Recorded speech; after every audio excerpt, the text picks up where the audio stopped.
Morning, Madison and streamers everywhere. I'm Jesse Nelson. Sports Center brought to you by Ho Chunk Gaming Madison, home of smoke-free slots and the highest payout percentage in the area. Ho Chunk Gaming Madison. More spins, more wins, more fun. The Green Bay Packers fall 16-13 at home to the Carolina Panthers yesterday. The Packers entered the game as 13.5-point favorites, according to ESPN Bet, making it the biggest upset loss for the Packers at home since the AFL-NFL merger in 1970. Head coach Matt LaFleur after the game. Not do a good enough job. 100% starts with me. Give credit to Carolina. They played the game that they had to play in order to beat us in regards to trying to run the football consistently throughout the course of the game and just make us dink and dunk the ball down the field, which we were able to move the ball, and then played good defense in the red zone. We had the 2 turnovers, missed a field goal. So we did enough things, we deservingly got our ass beat. Wilde and Tausch starts now. Metro Kia of Madison, Madison's trusted Kia dealer. Stop into Metro Kia on the east side of Madison or metrokiaofmadison.com. 3-time Wisconsin Sports Writer of the Year, Jason Wilde. There aren't any Jasons 12 and under. That's a dead name. Packers Hall of Famer, Mark Tauscher. How many kids do you hear, hey, Marky? It might be almost to the point of Ruth. Broadcasting live from the Everlight Solar Studio. You love that name so much, you don't even go by it. On 100.5 ESPN. If you call me Mark, I'm fine. I like my name. I like my name a lot. The ESPN Wisconsin app. Wilde and Tausch. And ESPN Madison on YouTube. It's Wilde and Tausch, isn't it? This is Wilde and Tausch, presented by Pella Windows and Doors of Wisconsin.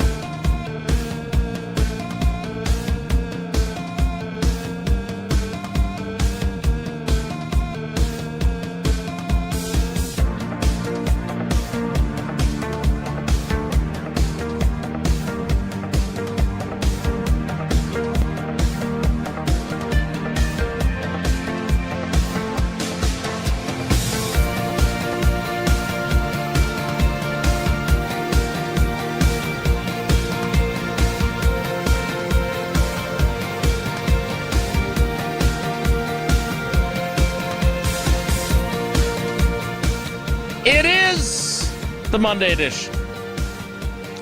In the immortal words of the legendary Vince Lombardi, what the hell's going on out here? Edition. We don't have to worry about questioning how you're going to get Tucker Kraft more touches because, man, I just feel bad for him.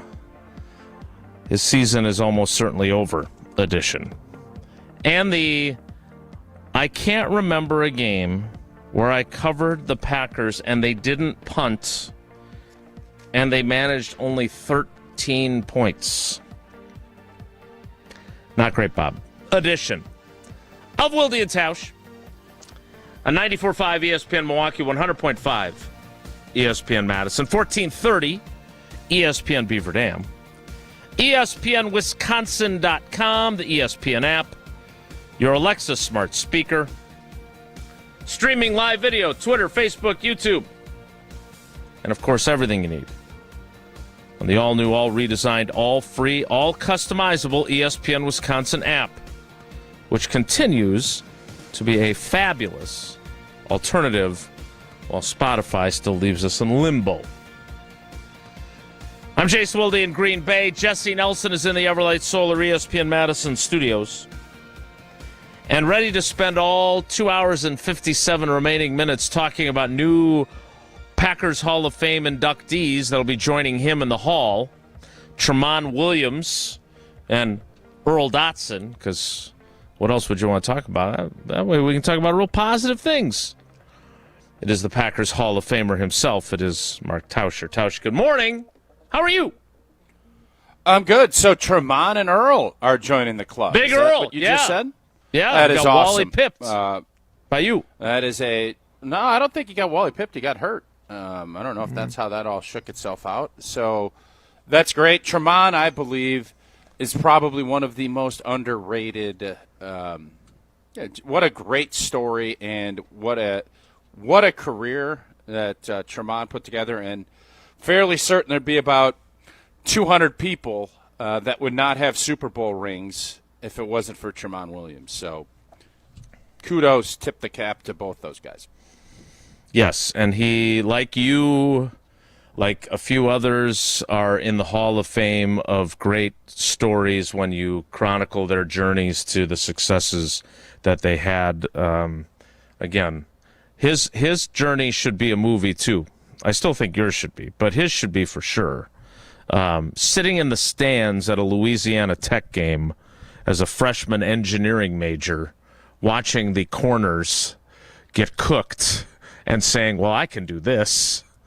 He was not going to play football in college, and then he ended up being one of the top 5 corners in the NFL in the 2010 range. So congratulations and to maybe both one of them. the most iconic. Al Harris's pick against Seattle was obviously a huge play and won us a game.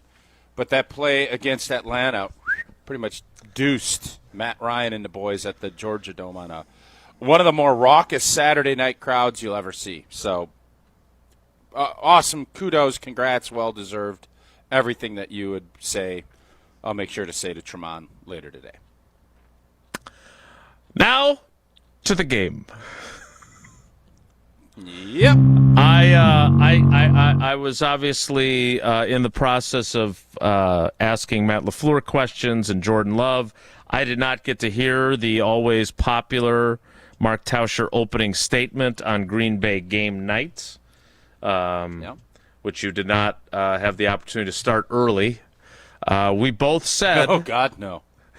to varying degrees, if you are the team that you think you are, this is a take care of business game, and said business was not taken care of. 5 trips to the red zone, 1 touchdown, 2 field goals, a fumble, and a 4th and 8 completely blank-showed decision where you wasted a timeout. The play didn't work. Your quarterback ran around like a chicken with his head cut off, and then almost threw a 103-yard interception return for a touchdown had Mike Jackson not dropped it. Does that pretty much sum things up for you? Yeah, I think that's a pretty good summary. It was, all week I think everybody in the media world was talking trap game, and I understood the thought process on it. I've never been a firm believer, but I think what we always underestimate is the psychology of where players and their fan bases and their staffs are all at. And I think the most underwritten storyline of last week, and I don't want to kid anybody here, and I know everybody here is Packer fans, not Panther fans. The Green Bay Packers didn't execute. This wasn't a case where they came out and they just rolled their hat out and they thought they'd win. I don't believe that is what happened. I agree. What I believe happened was, do I think the Panthers had a plan and executed their plan better? Yes. Do I think they had more of an edge coming in because they got throttled by Buffalo at home 40-9 and everybody was telling them how much they sucked all week? And on the flip side, Green Bay is looking at it like we took down the old king of the G&G back for 18 years. Our offense dominated, and we sacked, and we did everything we did against Pittsburgh. And, we got Philly coming up. So was there a little psychological edge that Carolina had? Yes. But Green Bay still was a better, more talented football team. But this tells you again that talent doesn't always win if you don't put it out on display. And I thought the game plan by Matt LaFleur yesterday, where they tried to run the football, and it was, they played it too high, and all this other stuff. You just didn't execute when you needed to. You made poor decisions, and Carolina found a way to play its game that it needed. They needed to muddy and muck up this game, and I thought Greg Olsen is fantastic. Listening to him right from the jump talk about why Carolina took the football, and then it playing out the way it did, where they got the win to make the game-winning kick, genius. The analytics of going for 2, where Matt LaFleur, if he did that, would have given Carolina more freedom to go for it on 4th down. And I thought he laid it out beautifully, and I thought Matt LaFleur got too up in his I need to be aggressive thought process yesterday. There is no reason. Homer had to check me on this because at the 11 minutes left, it's a 7-point game. Yes. Kick the blanking field goal. There isn't hindsight. Hindsight if it's 4th and 2. And this was the biggest thing that I took out of yesterday. It felt like to me Matt LaFleur lost confidence either in his kicker or in his team, because did anybody think that Green Bay wasn't going to get another possession and stop Carolina, that if they kicked that field goal, they could ugly have won that game 16-13, or what? Yeah, it would have been 16-13. And he played desperate like he was the underdog. 4th and 8? Come on, man. Like that decision with 11 minutes left, if it's 4 minutes, I understand it. So all in all, you had a team that I think we underestimated the edge of what a team is when you get throttled and all of the ramifications of it. And then Green Bay just didn't execute. And the biggest surprise to me was Bryce Young. He looked like he didn't even play yesterday. How many times did he get hit? That offensive line was rattled and tattled, and they had guys out. They had a guard going out every other play to start the game. You have Yosh Nijman, who we thought couldn't even play here in G&G. Yeah. Played pretty dang good. Yeah. And Bryce Young, I don't know if his jersey was dirtied at all.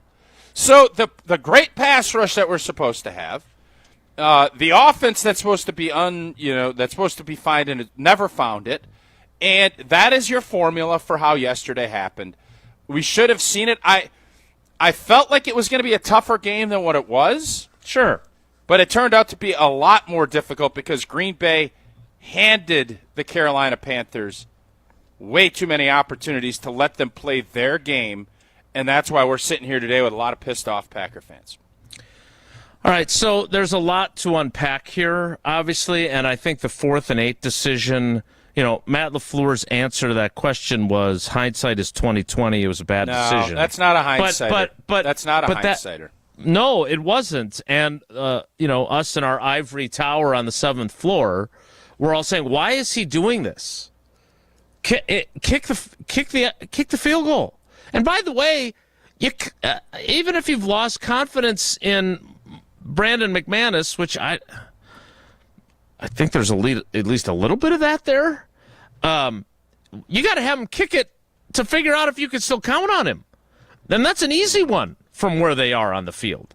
So I don't know why he did that, but it was not, to your point, finishing my sentence, that was a bad idea in real time, and we all knew it. Never, except for him. Never made any sense. And by the way, there's McManus, 11 minutes left.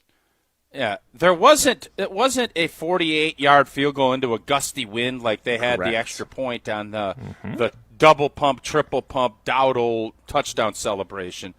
This was take the points, move on with your life, because it almost became a game ender. Like if old Jackson, I think Jackson is the safety, right? If he could catch, he's got yards. I mean, he's got to take it past the 50 for sure. Yeah. On a really bad decision and a bad throw. And kind of just to go back to, because there's a lot to, like you said, there's a lot to unpack.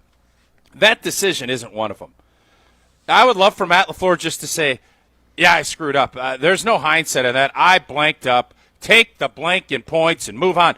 You played like you were the underdog. That decision let me believe he didn't know if they were going to get the ball back.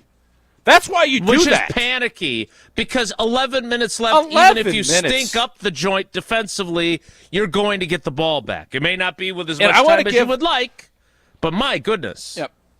And, Jason, I want to give Matt LaFleur credit because I do think he has worked hard. I crushed him last year for his emotional decision making. Like he's mad at the ref, so he throws a challenge flag even though he's not going to win. And Right. I do believe he has gotten better at that. I think he worked at that in the offseason. I haven't seen the same amount of outburst. I haven't seen him tear up in a halftime interview. Like you feel like there's some growth from him. Yesterday, that was not it. And I hope that he just, instead of saying, well, hindsight is 20/20, just say, man, I screwed up. That ain't happening again. I have to understand. 4th and 3 or less, I think the analytics would say, okay, I can understand it. 4th and 8, there's no way any analytical firm, including 565, would say, go for it. Big mistake, and it did end up costing his team yesterday by doing it. Let's get to the worst news of the day, which was not the outcome. It was Tucker Kraft suffering what is feared to be, and you know as well as I do that they already have a pretty good idea that it is, and they're just waiting for the imaging to confirm it. A torn ACL in his right knee. How devastating is this to this team moving forward? Because for all the discussion about the many, many weapons they have and how do they make Tucker Kraft the centerpiece of the passing game while still getting other people involved, it feels like for a lot of folks reacting to this, they think this is the death blow of their season. And I'm not willing to go that far, but it is bad, no doubt about it. I would say, and I said this on the postgame show last night, it's not the death blow like all of a sudden now this team's not going to make the playoffs. I do think this, in my eyes, takes them from being one of the top teams, Super Bowl contending. They have a long way to go. He's a captain. He's such a big piece to everything. He is your best playmaker on the perimeter. He is. And that is a tight end. He blocks. He competes. He is he's a heart and soul guy of your football team. No doubt. And can Musgrave come in and do some of the things in the receiving game? I think some. He's not going to be the yak guy. He's going to be more of a, I need to stretch the field and do some stuff. But this was a huge blow. And when I heard it, you get sick to your stomach for him because he's done everything the right way. And now he's obviously in a position where that unfortunately that's not going to be the case. How do you find someone, somebody, go pick up Zach Ertz. That's not going to do it.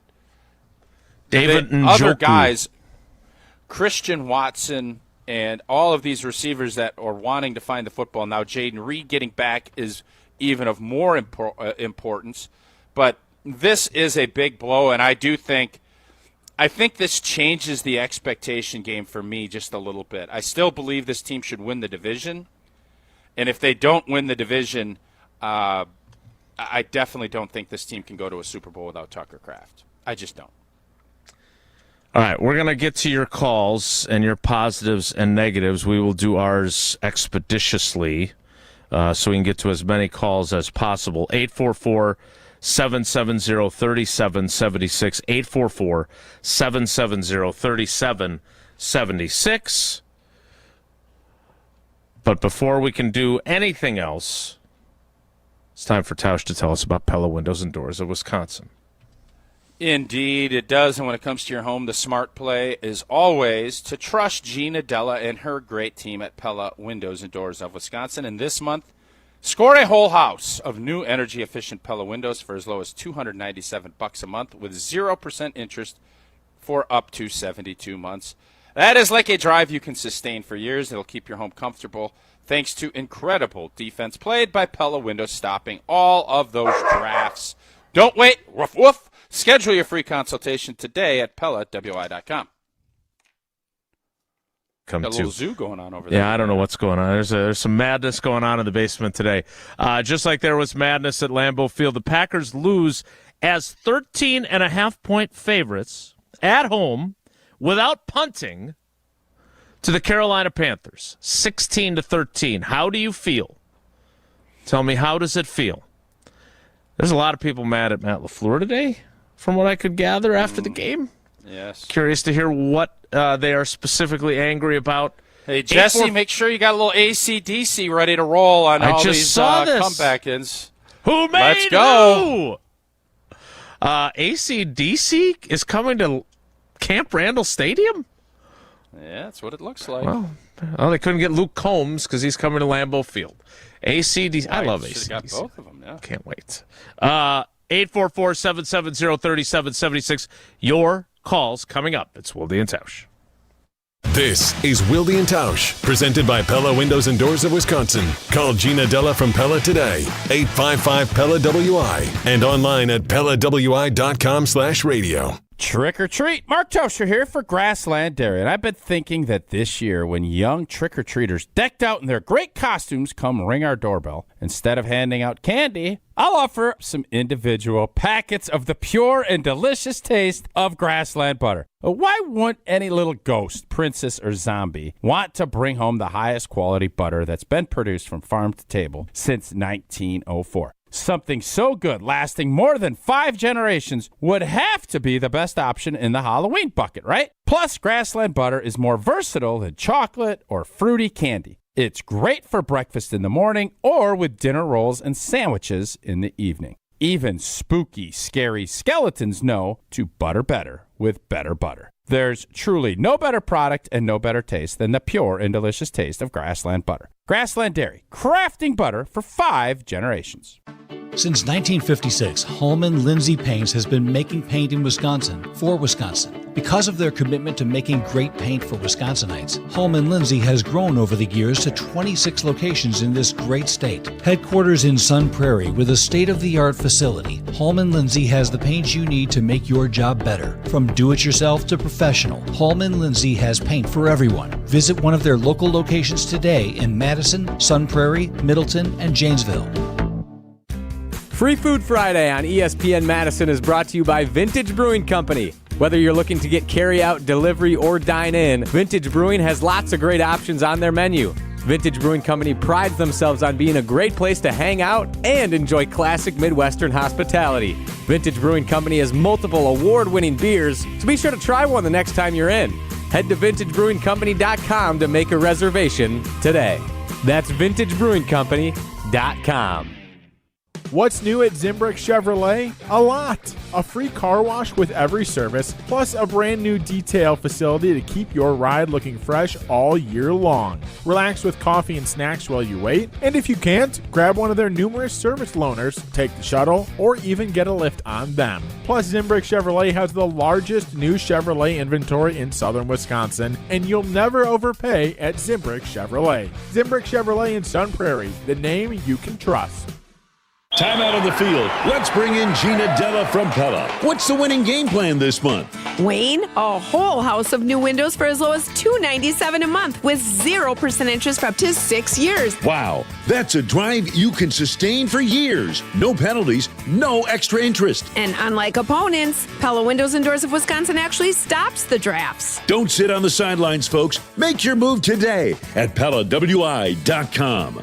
Certain restrictions apply. It's 11/30/2025. Sundays are for football and carbless. Born in Wisconsin, carbless handcrafted premium cocktails are packed with flavor, not sugar. 0 carbs, 0 sugar, just 100 calories, and gluten-free.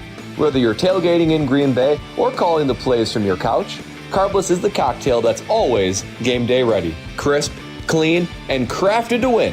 This season, drink like a champion. Drink Carbless, a proud partner of the Green Bay Packers. Ben Brust here to tell you about the Princeton Club. If you're looking for a place where you can better yourself while having a wonderful atmosphere, you have it at the Princeton Club. Strong communities, strong body, and strong mind. All it takes is one small step to start today. You will see that you have everything you need in order to achieve all of your goals. Find your better tomorrow at the Princeton Club. 8 Madison locations where you go in there, you take a tour, and you realize this is a place for me. Find more at PrincetonClub.net. This is Wilde and Tausch, brought to you by Grassland Butter. Grassland Dairy is Wisconsin. Learn more at grasslandbutter.com. I remember the nights when we Young, dumb, and wild and free. When I close my eyes, I can see you in my sweatshirt. Dancing around that college bar these days. I don't know where you are, but I get to keep these memories forever. Oh, wow. 844-770-3776. Calls are already rolling in. Before we get to the phones, Tausch, let's skip our positives and negatives. I don't even know what the positives are, frankly. But what else stood out to you before we move forward? For me, I just lean on this defense so much because I believe that that's how this team, and now especially with Tucker being out, that's how this team's going to win. So the fact that I don't know what the final tally on pressures is going to be, but I know this.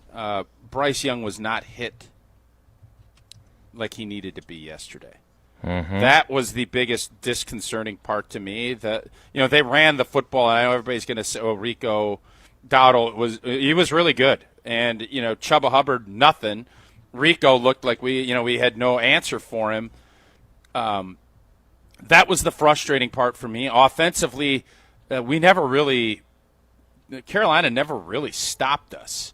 It felt more to me like we stopped ourselves with a fumble, with a bad pick, with a missed field goal. They moved the football pretty much every time they got it. They did. But they made it hard.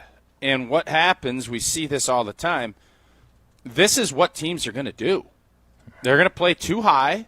They're going to say, we're not going to let Christian Watson get over there. And if you want, you make the one great completion. But even with that great completion, it was double covered, if I'm not mistaken. Correct. You are correct. Christian made a great play on that ball. Then he sees, well, I did it once, I can do it again. Well, no, you shouldn't have. And it bit you in the keister because then you threw into triple coverage and it was like a fair catch interception. So I'm not in the camp of crushing Jordan Love after yesterday's performance. The fans, it feels like everybody is done with Matt LaFleur. I would hasten to say that should be the case, but I understand the frustration that fans have. They just don't feel like he makes the right decisions in the big moments. It feels like he's always on the wrong end of it. And that's everybody's prerogative to say. I still think he is a really good football coach. Is he the right coach in this moment for this team? If he has games like that yesterday, there's going to be obviously there's going to be a lot more question marks. It doesn't matter what any of us think. It matters what Ed Policy thinks. And I'm sure Ed Policy walked out of that stadium and he's reading chat lines and he's getting information, and none of that information coming into Ed today is going to be positive for Matt LaFleur. So you still got a half a season left. You're still positioned fine with Detroit getting beat, which I still don't know how the hell. Still leading the division, yeah. J.J. McCarthy is awesome. And you just get the hunch that next week this team is going to be beaten down all throughout the week, and they're going to come out with a razor's edge. And I would bet that they play pretty doggone good against Philly. So the Matt LaFleur commentary today is going to be intriguing because I think the criticism he's being levied, I think there's a lot of fairness to it. Jordan Love, I just don't know what to make because he's shown how great he can be, and then he still makes these decisions that you're looking at and thinking, what are you doing? And I would think at this point we wouldn't have so many of these what are you doing type of deals. The pressure numbers from Pro Football Focus are not out yet. They obviously have their film folks that'll break that down and award those. And NFL Next Gen Stats doesn't have theirs out yet either. But I can tell you from the game book, they finished with one sack, which was by Xavier McKinney, and wound up being a positive play for the Panthers because it was a fumble that went forward and they recovered, and Quay Walker assumed it was an incomplete pass and watched it go by. They had two quarterback hits, and one of them is the sack, is how those statistics work. So they hit him one other time.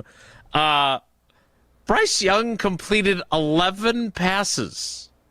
102 for yards 102 blanking yards. And this is the first time since they acquired him that Micah Parsons was a complete and utter non-factor. Yeah, I wonder if it was weird. And so was Rashawn Gary. There were some times he was just being blocked by their left tackle. Like, they showed some, it wasn't as if, obviously they paid attention to him and he was spinning. He did his spinner thing and he was standing over. But he was not the impact player yesterday that you. No. And part of it was Carolina, they didn't throw it a ton. They obviously knew going in this was the formula they needed. And Green Bay didn't have the answers for Dowdle. Too much Dowdle. Didn't buckle up enough. Yes, they dawdled around and found out. All right, let's get to our first call, and then we'll take a break and get to more of them, all right? 844-770-3776. We begin deep in the heart of Texas with Mike. Mike, good morning. Positives, negatives, and how you feeling?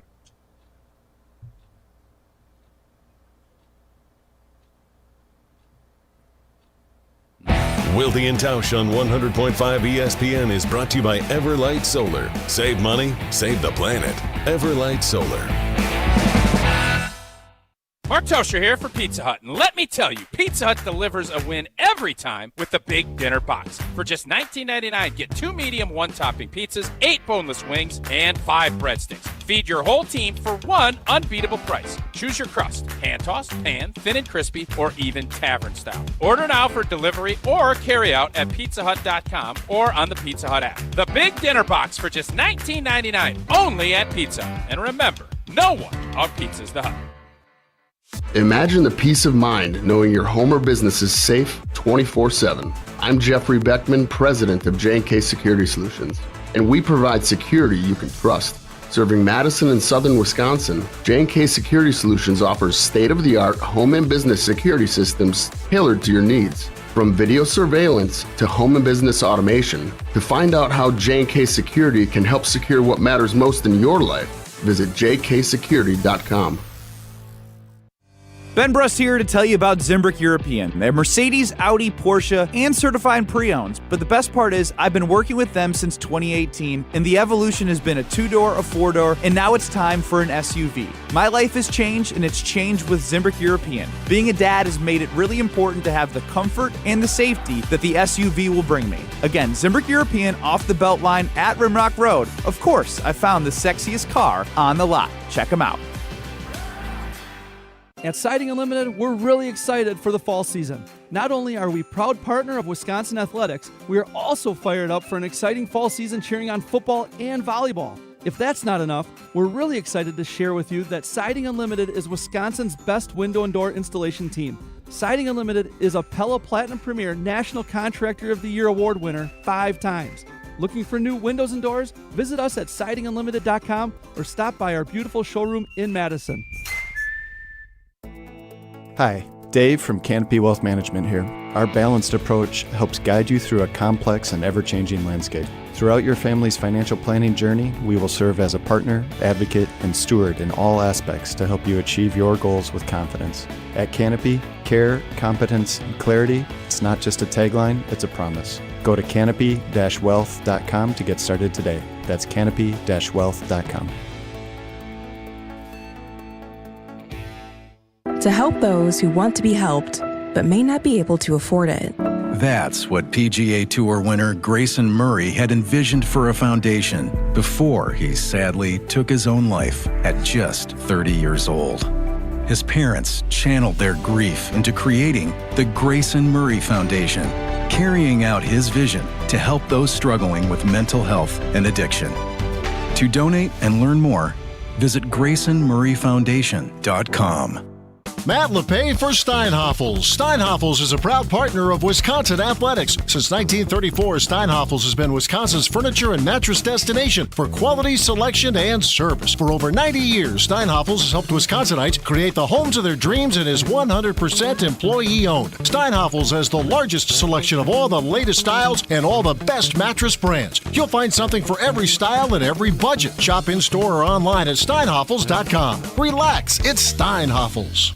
Mark Toscher here, and your seat at the table just got better at Hard Rock Casino Rockford. Return to Hard Rock Casino Rockford's high limit room where the odds are in your favor. With enhanced game rules including blackjack where the dealer stands on soft 17, you'll enjoy better odds, faster play, and the kind of authentic high limit action that sets Hard Rock Casino Rockford apart. Visit the high limit room and rediscover your game on your terms, in your rhythm, and with your edge at Hard Rock Casino Rockford. The Milwaukee Bucks, the Indiana Pacers. He fires away from three, and he knocks it down! Ryan Rollins! Tonight on 100.5 ESPN.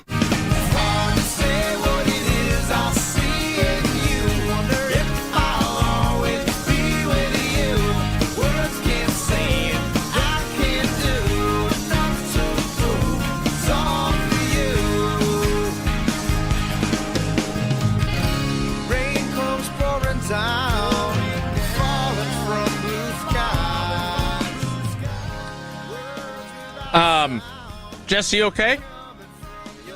Old Joe. I'll tell you what, he's keeping us on that clock today, boy. We're taking calls, and he's like, nope, 9:29, we're going to break, baby. We ain't doing none of that. We got a lot of calls rolling in, and I happen to be on the phone off air with Pat in New Jersey, who didn't wish to go on the air. He just had some thoughts to share on Matt LaFleur's job as the head coach of the Green Bay Packers. Okay, what did Pat have to say? Well, we were doing our own show back here. Yeah. First time in the history of the show we've hit the 9:30 break. Well, so I'm talking to Pat in New Jersey, and he said, what does everybody see in Matt LaFleur? Why does everyone say he's such a genius? All we see is in clutch situations. He has all these poor decisions that he makes. Going back to Tampa in the NFC Championship game. And I think there's a discussion to be had there. And so Pat and I were having that discussion, and when I saw both of you staring blankly at the screen most of the time with silence, that means you've thrown to commercial break and I missed it. So that's what I thought happened there. I apologize for doing so. Okay.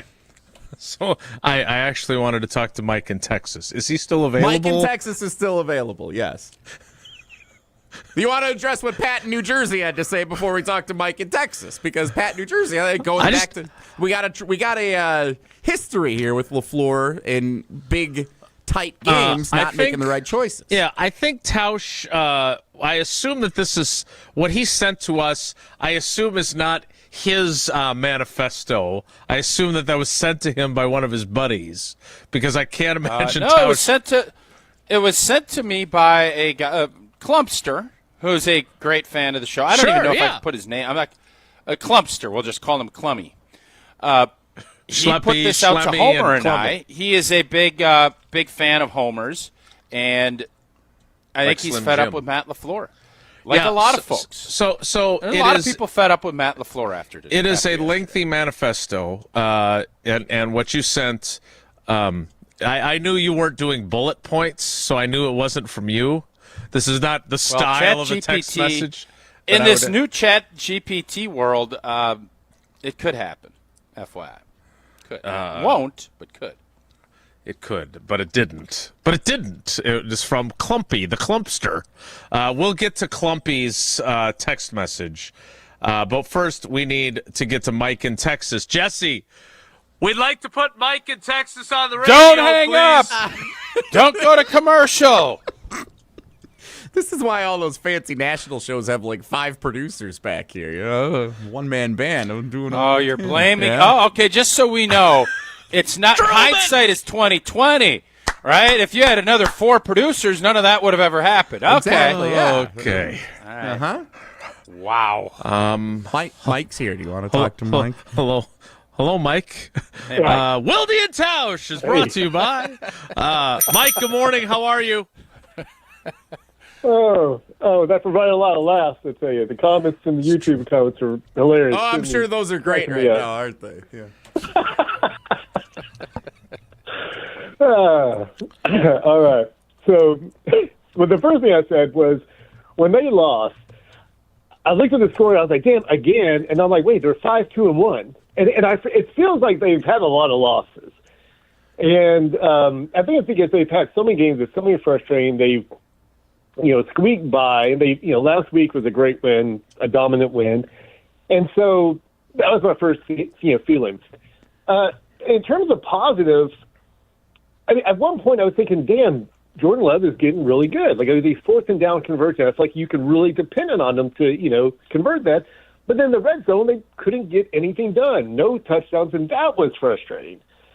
And so there's definitely, there's something that they're just not producing. And Jacobs, I don't know if the injuries, that's not helping at all. Or he's not helping. The running game has kind of become non-existent. So...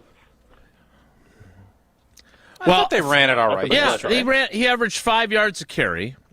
But, again, there are some issues, though, and I keep going back to this, Tausch, because we talked about this on Friday. But when Steno says that there's instances where they're blocking the wrong guy, and now we're 10 weeks into the season, or 9 weeks into the season, is that, look, say what you will about Josh Myers. Right? There were a lot of critiques about how good he was at the actual blocking part of his job. But I don't feel like we saw a lot of free runners, and I don't feel like we saw a lot of instances where people were completely unblocked in the run game. Is there something to that aspect? Because, look, we love Elton on this show. I understand the whole premise of their offensive line recombobulation was moving him to center. But if they are struggling to identify and make protection adjustments and blocking assignment adjustments, that is the center, is it not? And is that part of the problem here, or can you not judge that based on what you're able to see? No, there were some times yesterday that they didn't make the adjustment where the linebacker came shooting through and it was a running back was supposed to come and close one of it. One of it was a miscommunication between the center and I think the right guard. But we'll have Blue, who breaks down the film a lot more exclusively than I do, break that down. But, yes, you don't have free runners. You always block inside out. You always have contingency plans to make sure that doesn't happen. You leave the widest man for the quarterback to handle. Now, sometimes you get tricked. Guys come from depth. Sometimes you get got as a play caller. You have some stuff dialed up. But the O-line was not good yesterday. Way too many holds. And then you factor when Tucker got hurt, you couldn't get lined up. There's, we'll put Heath over here, and we had to use a timeout, which is obviously it would have been a great timeout to have late. It just was disjointed, and that's where the frustration to Matt LaFleur is getting. And I also think you have to look at it's time to probably start having a critique of Brian Gutekunst's 2 big free agent signings. Aaron Banks can't finish a game. Those are just that. Unfortunately, he has not been able to. You saw last week when he did. I think when he's healthy and he's available, he's played. He struggled a little bit, but I thought the game last week, it just looked different.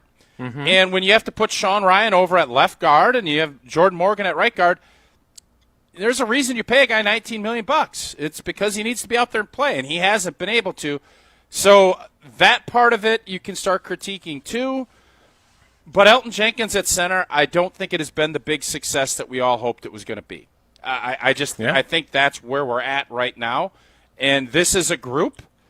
That group, while they did run the football a little bit better yesterday, way too many holding penalties, lost yardage runs, guys running free, and it's weak.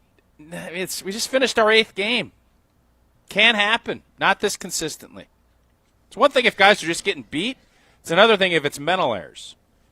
Seems like there's a little bit of both. 844-770-3776. Jesse, I'm going to take another call here. Noted. Let's go to Andy in Waukesha. Andy, good morning. Welcome to Wilde and Tausch. How you doing? Doing well, fellas. I called in a couple of weeks ago giving my opinion on Matt LaFleur. I don't think it was necessarily as well received, but I was in the stands yesterday, and I would say for the first time in a long time, there were a lot of fans, Jason, you may have gotten this tone. They weren't just disappointed. There was some anger because I think a lot of fans truly believed this was a Super Bowl contender. And by the end of that game, at least in my section, what we saw looked more like what I used to see in the 1980s. I'm that old. It was an awful performance. So last night I looked back, and when Mike Holmgren and Mike McCarthy won their Super Bowls, they both did so in their 5th season as head coach. This is year 7 in Green Bay for Matt LaFleur. Mike Holmgren only lasted 7 years. I think most fans and observers would say Mike McCarthy was far less successful and his message grew staler the longer he remained in Green Bay. I also looked around, and this kind of fascinated me. Matt LaFleur is now the second longest tenured head coach never to have appeared in a Super Bowl, trailing only Sean McDermott, who's under a lot of pressure to get there this year in Buffalo. Big win for them yesterday. He doesn't. Yeah, it was, and I've got relatives in upstate New York. If he doesn't get there, he and Brandon Beane. And by the way, Goody's the second longest tenured GM not to get us to a Super Bowl. I know we've had a lot of regular season success under Matt LaFleur, but if the goal is truly to get to and win Super Bowls, and the GM is proclaiming there needed to be a sense of urgency, not next year, this year, he's trading 2 first-round picks in the next 2 years to win this year. That was a performance. I'm sure we might beat Philly, but that's a performance that lingers. And I'm going to say this to Tausch. I feel badly for Micah Parsons in the defense. Why were we so passive on defense and letting Carolina take the game to us? I didn't understand it. We didn't do that the first 2 weeks, but I'm just going to say this. The team reflects its coach. The special teams being abysmal, that's a Matt LaFleur hallmark. It's year 7. The message is not resonating. It didn't resonate at the end of last year. Tosh, you know that. What happened against this was as bad as the last game of the year against the Bears. I mean, there have been some really bad losses. Really bad. We could beat. I agree we have the talent to beat practically anyone. I think we could lose. I heard someone calling your show last night, Tosh, say they don't believe the Packers will be the first place or the second place team. I'm telling you, McCarthy looked pretty good yesterday. The Bears are 5-3 and have a weak schedule. If this team finishes 3rd or God forbid 4th, it's going to get it's blowing out in Green Bay. And I'm for one not surprised. I think the fan base, I know you guys may not be there, but I think the fan base may be closer to it than you think. And I'll hang up and listen, but there was real anger. And Tosh, I would compare it to Cincy. That was the last home game. Got done, and I had the same feeling walking out of there as you did. A lot of fans, we didn't really play that well. I didn't really get a good feeling, but we won. That was not the feeling yesterday. We played like crap, and we lost to it. I mean, as you said, Josh Neiman looked better and their backups than our offensive line did. This is more than Matt LaFleur, but a lot of it's Matt LaFleur. So I'll hang up and listen, but I would not be shocked if in 2 months we're talking about who's the next head coach of the Packers. Thanks for the call, Andy. We appreciate it. All right, there's a lot that Andy said there. There's a lot there. I will say, Jason, I did feel – you remember when Matt LaFleur, and I'll never forget when he's talking about how sloppy they were after a Week 17 game. Mm-hmm. He hit the nail on the head. This game yesterday was very similar to that. Oh, Chicago's offense can't move the football. Well, they ran it against us a little bit, and I don't know how many yards Caleb Williams threw for last year in that game, but it wasn't a ton. And that was yesterday. And it was just the offense was better, but it was choppy, and you did get that same feeling. And now looking back, that Cincinnati game that I was at, with that feeling, everybody scores 40 against that team. Correct. I did a show with Gabe Neitzel last night on ESPN, and we did almost half the show was on the defense and offense. The offense is basically, that locker room's a hot mess because Cincinnati can't stop a nosebleed. Like, they are donezo. It's over for Cincinnati. Yep. And then I look back at it, and that game was way more competitive than it needed to be on our end. So I am not – and Andy, you've been on the anti-Matt LaFleur bandwagon for a while. True. And I have fought that, but yesterday and some of the things that have happened, you are 100% right. The fan base, I am not there yet, but the fan base, there is a large percentage. I don't know what percentage it is. I don't think they trust Matt LaFleur in big games. I don't know what that number is, but I don't think the fans trust Matt LaFleur to make the right decisions when the money's on the table. And yesterday was another example of that. 844-770-3776, 844-770-3776. We will get to more of your calls coming up after Tausch tells us about UW Credit Union. The band was up there yesterday, right? They were. They can't Marching go anywhere along. and see good football. It seems as if it's been a tough struggle there, but for not bad, Mark, not bad. For every stage of life, UW Credit Union is here for you, proudly serving Wisconsin for over 90 years. They're going to help you reach your financial goals, and you know what? If you want to keep your banking local, you love member-first service, and you want great perks like early payday, UW Credit Union is here for you. But you know what? They also have Bucky. They have great community relations throughout the great state of Wisconsin. If you love Wisconsin like I do, you can't pay with anything else. Fan will make you do crazy things, but boy, does this make sense. Become a UW Credit Union member today. Get your Bucky card like I did. Federally insured by NCUA. Terms and conditions do apply. 844-770-3776. Your call's next. It's Wilde and Tausch. This is Wilde and Tausch, brought to you by Grassland Butter. Grassland Dairy is Wisconsin. Learn more at grasslandbutter.com.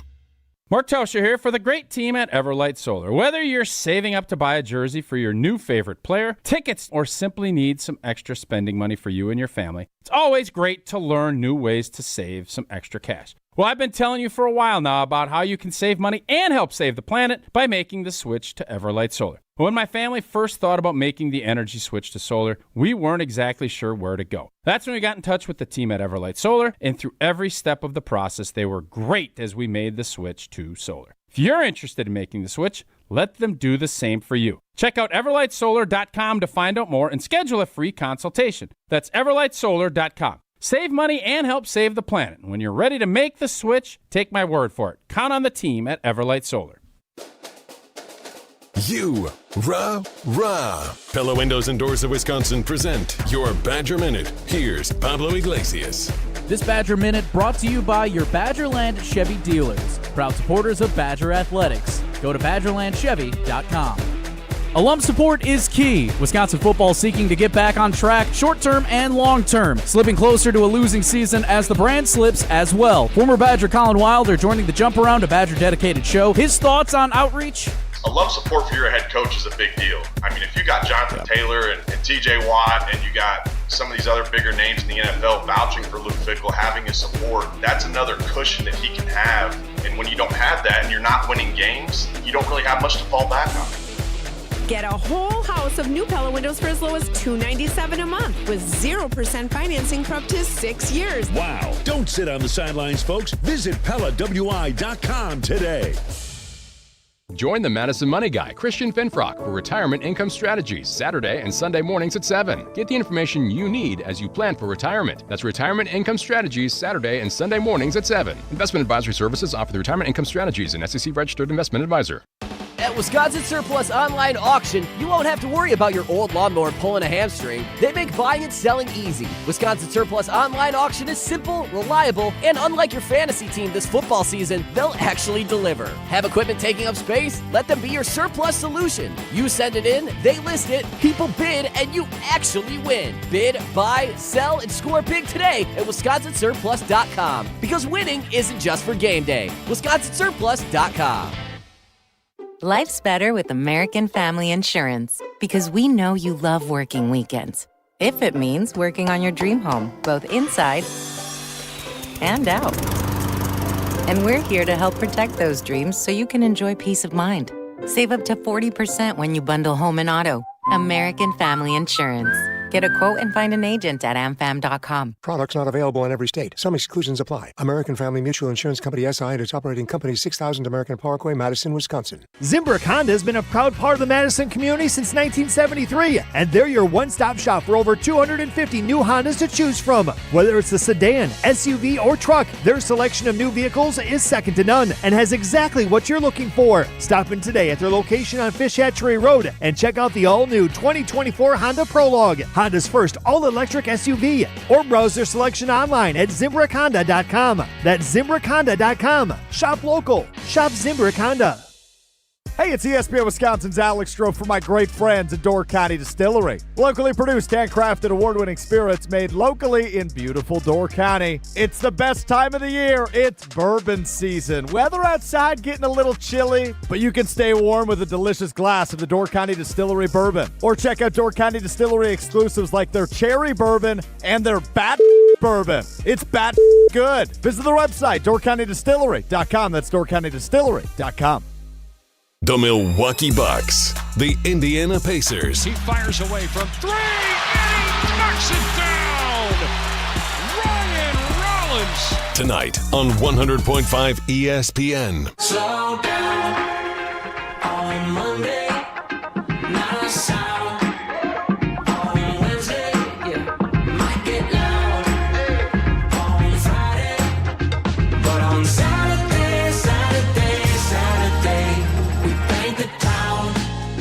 Let's get back to the Carbless Talkin' text line, 844-770-3776,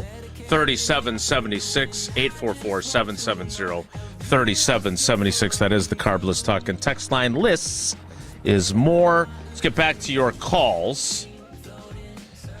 Wow, there's a lot of calls. Full phone lines. Full phone lines. All right. That means I can pay attention to the show now. Again, let's use Mark Tauscher's outgoing voicemail message. We did take a break at 9:28. So, in fairness, did throw things off. Hey, how did it feel, guys? Actually being on time there. Pretty good, huh? Awkward. Very awkward is what it felt like. Does your voicemail still? I don't call you anymore. Does it still say "be brief, be brilliant, and be done"? That was I always liked that. And you never called me back when I would leave you a message back then either. So let's get to your calls. Be brief. You were more annoying then than you are now. No offense. Thank you. I think that's a compliment. Yeah, that's nice. You've gotten better. You've grown. That's true. We're so much better when we're not in the same place. All right, let's get to your calls on the Carbless Talkin' text line. I'll see you tomorrow then. That's fair. Maybe I'll stay. Maybe I'll just go to I'll go to Beaver Dam tomorrow to do the show. You just go to a different room in the Everlight Solar ESPN Madison studios. All right, let's go to Ricardo, Mr. Positivity, north of the border. Not today. He's not going to be. I got a hunch it's not going to be positive today. Between that and the Blue Jays, Ricardo, how you feeling? This is possibly the worst sporting weekend of the year up until now. Okay, the Jays lost. They were robbed in Game 6. We gave it up. We gave it up in Game 7. So I'm like, yeah, you know what? The Packers, they're going to bring some happiness. We're going to end off a high note. And what was that? Come on, Matt. This is an L right on Matt LaFleur's forehead, and these are starting to accumulate a little too much. Watching that game and watching other games, I can't pinpoint exactly what it is. But it doesn't look like we have a franchise quarterback the way he calls a game. It's like he's afraid to let him loose. So conservative. The decision-making in critical moments. It's 3rd and 3 in the red zone, and you run a screenplay with 3 wide receivers trying to block, and they didn't even touch anything. And that's predictable. It's happened over and over again. Like, you're watching all the other quarterbacks play. Sam Darnold yesterday. All these other, Jared Goff, J.D. McCarthy. They're attacking. They're vertical, fearless. It is what it is. Like it comes to a point like Matt LaFleur, do we or do we not have a franchise quarterback? Put the ball in his hands. Like enough of this crap. You know what I mean? And then yes, we lost Tucker Kraft. He's gonna be a big loss. But from my I've always learned and I've remembered is if you have a quarterback, you have a chance to win the game. So you need to adjust. It is what it is. You lost your tight end. You lost a wide receiver too. But guess what? You got to call a game to win. Enough of these running plays of Savion Williams. Enough running these plays to play, prioritize your main guys. Matthew Golden gets one opportunity on a screen pass. And then another one over the middle when he's triple covered. Like, What are we doing? Like, and then he gets hurt. Like, it happens. But like, what are we doing out there, man? Like, Matt LaFleur is calling a game like he's scared to lose, like he's scared to win. Like, you got to attack it. And then when he wants to get brave, all of a sudden it's 4th and 8. I'm gonna run it now. Like, what are you doing, man? The time to be brave was at the end of the first half when you're trying to do the double up, not run the clock down. We'll get a field goal if it happens. Like, what are we doing here?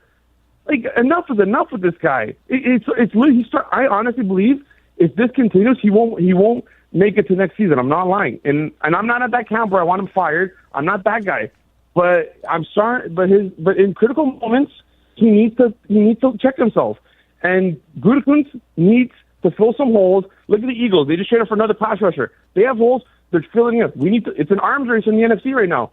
We need a defensive tackle. The runs right up the middle are killing us. The pass rush up the middle is killing us. Quarterbacks are escaping. Bryce Young did it yesterday multiple times. Escape right up the gut. You know, you can have all the best DMs in the world, but if you don't got a defensive tackle to hold, to chase the rabbit out of the hole, it ain't going to go nowhere. And that's what's happening to us lately. Get somebody. We need to make moves. Enough of this nonsense, all right? Bye, guys. Dang. Poor Ricardo. If you've lost Ricardo, you're in a bad spot. So first of all, let's back up a moment. The Packers entered yesterday 3rd in the league in run defense in terms of yards per game and 4th in the league in terms of yards per attempt. So it's not one of those like misleading stats like in 2011 when they were worst in the league against the pass and among the best in the league against the run because nobody ran it because they were playing catch-up all the time because Rodgers was throwing for 46 touchdowns and 5 picks, and they were lighting up the scoreboard. They were good against the run. Colby Wooden stepped in when they lost Devontae Wyatt and was playing at like a Kenny Clark level. He suffered a shoulder injury yesterday. He left the game. Their run defense sucked yesterday. There's no debating that. But when Dowdle was in there. Right. When Chuba was in there, Chuba Hubbard didn't go very far. Chuba, whatever. Yeah, I don't know. Maybe I got that wrong. My point is that was definitely an issue, but I'm not sure that that's Goody not having enough people there. They did trade away a 3-time Pro Bowl defensive tackle to get Micah Parsons, but it was again a contract that they wanted off their books. So I don't have any problem with that. Let's not. We don't ever. If you want to get after people, that's not where it's at. For sure. Kenny Clark for Micah Parsons is like that is such a big win, and we love Kenny, but come on, come on. We don't even broach that.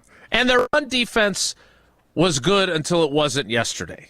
So if in the pantheon, can't give up 19 on 2nd and 10. You can't give up a 19-yard run on 2nd and 10. Right. And by the way, Edger and Cooper is the sophomore slump. He had the play where he shoved a scrambling Bryce Young into DePere on the sideline, which again was Bryce Young's fault because he took his time going out of bounds, and he was still in bounds when he got shoved that way. He was trying to get a flag. And instead he got shoved. He got a flag, and it was picked up. My point is that on the list of things that were a problem yesterday that you could say are baked into the Packers' cake right now, the run defense was unexpectedly bad. Fair? There was no reason to expect they would be that bad against the run yesterday. Well, the stuff about the play calling and everything else is a different conversation to me. The thing that was frustrating is you knew that was their plan. Correct. And had Bryce Young came and thrown for 400 yards yesterday, we'd have a whole different conversation. Right. Like Ryan Tannehill. If they limited Dowdle and Hubbard to 55 yards rushing and we found a way to lose that game, then you'd say, well, we need to go get a corner. There'd be other conversations to be had. Bryce Young threw for 102 yards. You gave up too much to Dowdle. And he is a really good tailback. He'll probably be a Pro Bowl running back in the NFC this year.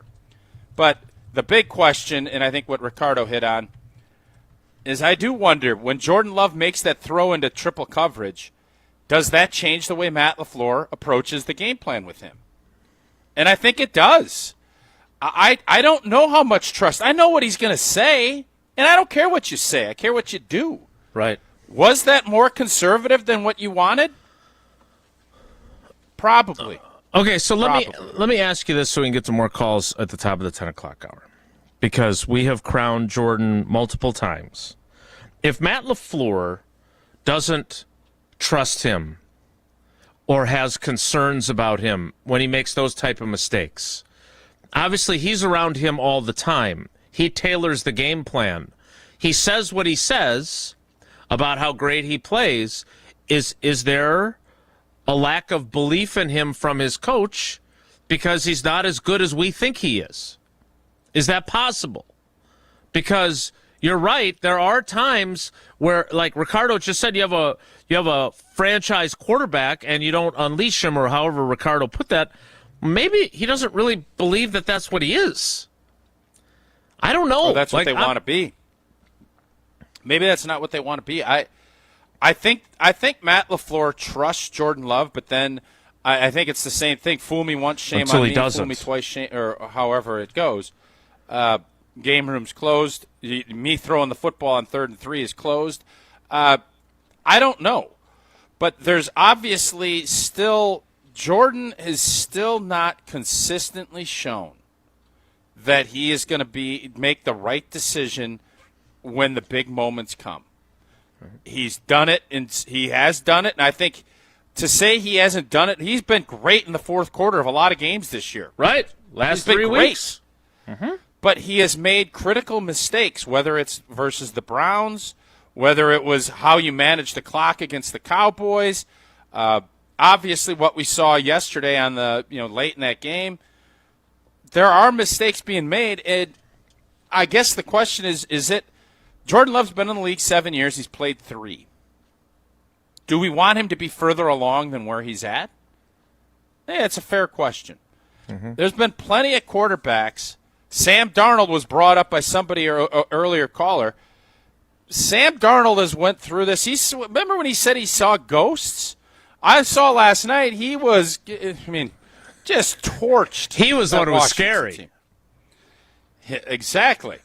And it's not all going to just be smooth sailing. I firmly believe in Jordan Love. I know some fans are thinking he's not the guy. I would disagree. I want him as my quarterback moving forward. But he has to get more consistent. There's still too many inconsistencies in his game, and especially at some big moments that make you think, when are you going to turn that corner? Because when I said, go be a pro, Jordan is probably the main guy you're talking to. Yeah. And he didn't have that yeoman, I'm going to just go about my business. And we're talking about a guy that threw, 26 of 37 for 260 some odd.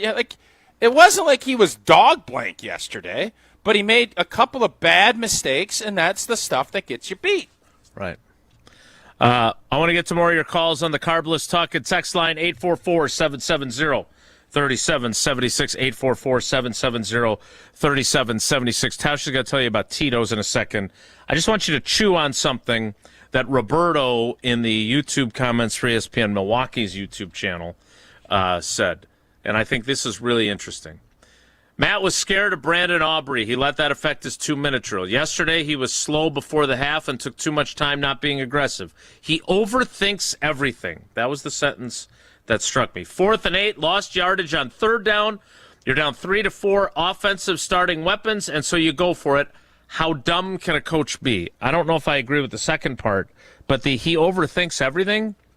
I think there's a conversation for us to have on that later in the week. We got more calls to get to. We'll get to those after Tausch tells us about Tito's. I also want to see, do Packer fans trust in Matt LaFleur? I think it's a question Sounds like that a poll needs question. to be answered today. That's what I'm saying. And you know what? I like poll questions. I like football. And I love Tito's. And whether it's pre-gaming, a little spicy Bloody Mary mix, if it's a tonic, if it's just a normal lemonade or a cranberry, and since it's fall, it's always going to be Tito's in my glass with it, because they're not only do they make great drinks, Tito's also gives back in a big way, partnering with nonprofits and doing real good in the communities across the country, especially for our four-legged friends. So next time you're raising a glass, make sure it's Tito's Handmade Vodka, which is distilled and bottled in Austin, Texas, and it is crafted to be savored responsibly. The 10 o'clock hour of Wilde and Tausch begins in 2 minutes, so stick around. Don't go anywhere. Another hour of Wilde and Tausch, presented by Pella Windows and Doors of Wisconsin, is coming up next on ESPN Wisconsin and the ESPN Wisconsin app.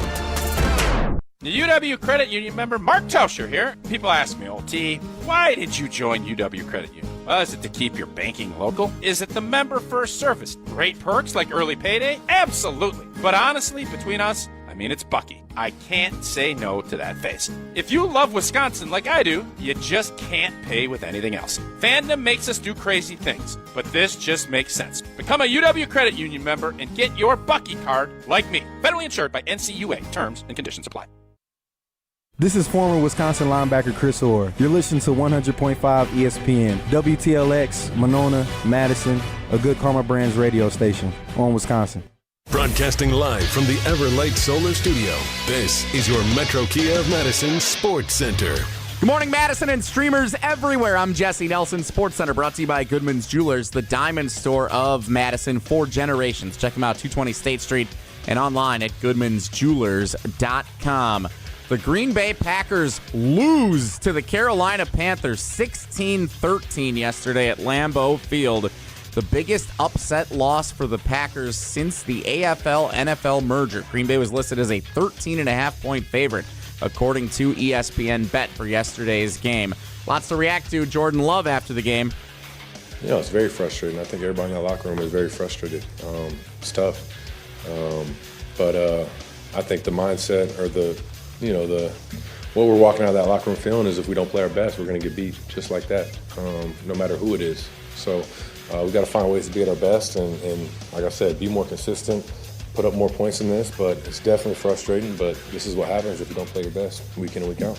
Reactions continue all day long on 100.5 ESPN and the ESPN Madison YouTube channel, including Wilde and Tausch until noon. Want to talk some Badgers tonight? Special 2-hour edition of the Barry Alvarez Show, streaming from 6 to 8 at Hard Rock Casino, Rockford. Metro Kia of Madison, Madison's trusted Kia dealer. Stop into Metro Kia on the east side of Madison or metrokiaofmadison.com.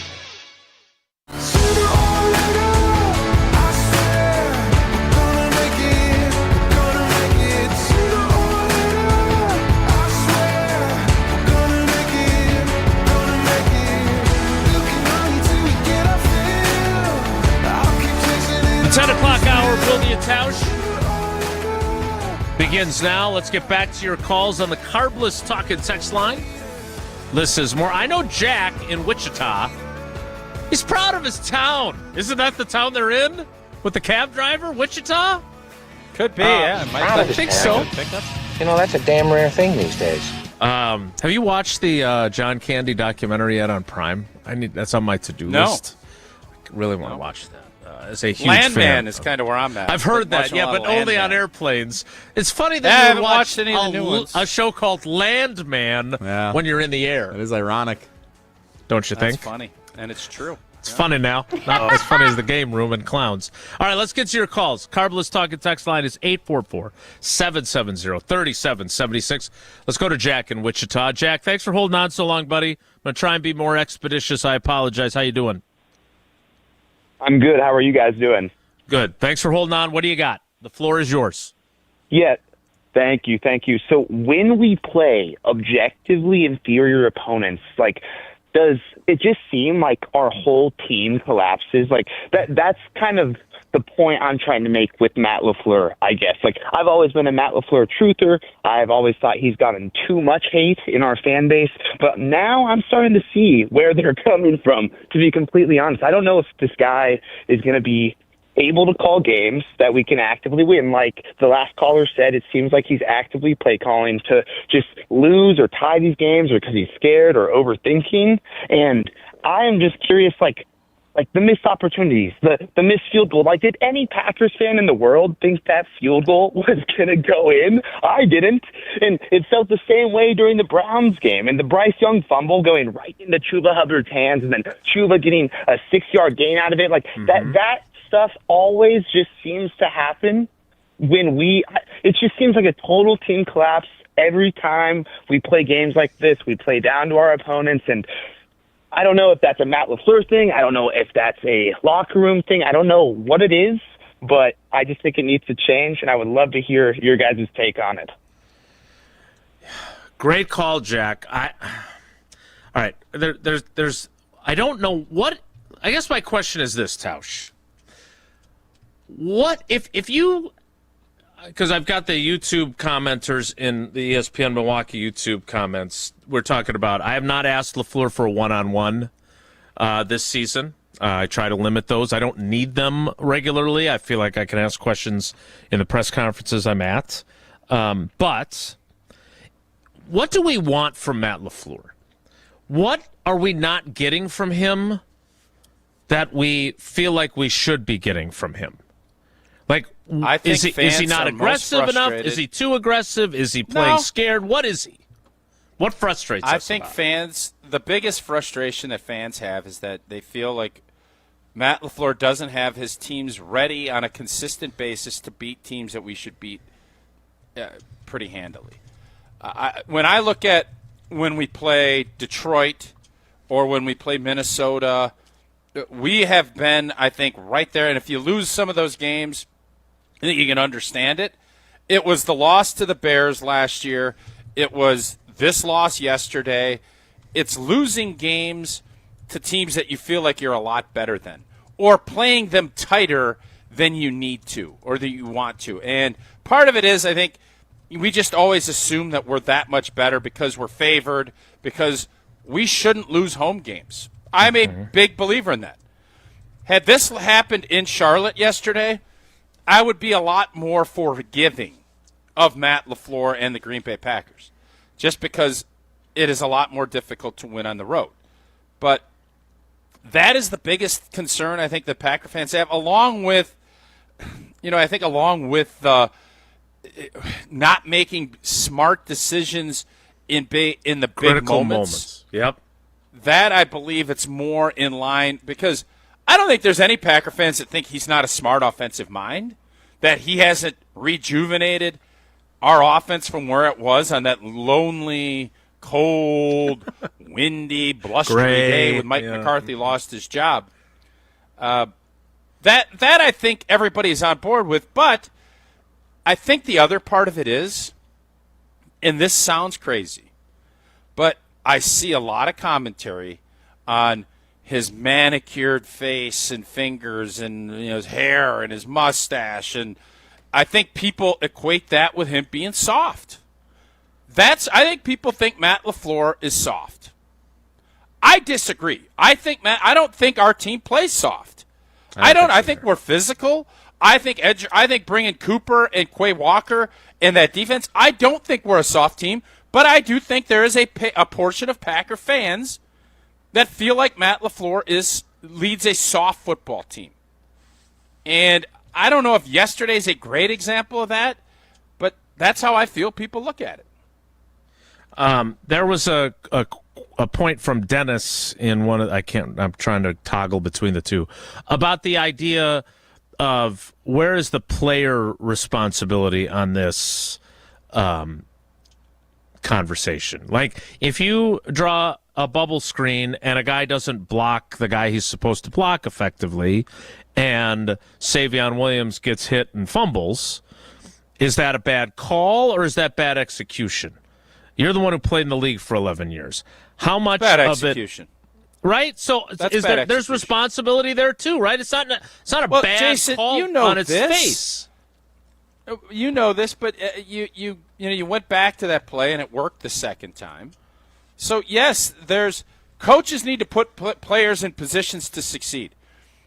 If you have a guy that can't block on the perimeter, you don't put him out there. And Sure. I think it was Heath who is their best blocking wide Correct. receiver outside of Christian Watson, in my opinion. Then maybe you don't put him out there. And if you make a mistake, typically what happens is you get pulled. You get Bo Ryan'd, if you don't do it. So there's give and take, but it's a heck of a lot easier to complain about the coach unless it's the same player doing something over and over again. And I don't think this is a coach. This is a combination of everything. And I just thought yesterday we, for whatever reason, never found rhythm Coach's job is to get their players into rhythm and let them go do their thing. That never really happened on a consistent basis yesterday. 844-770-3776. That is the Carbless Talking text line. God, we're all over the map here. Sacramento, Green Bay, Sheboygan, Madison, Cedarburg, Muskego, Oak Creek, Minnesota, Los Angeles. We got a lot of calls to get to. Let's start in Sacramento with Mike. Mike, good morning. Welcome to Wilde and Tausch. What do you got? Good morning. Well, a lot of the points I was going to make, I think we've already talked quite a bit about this morning. Let me try and come at this from a little bit, maybe at a different angle.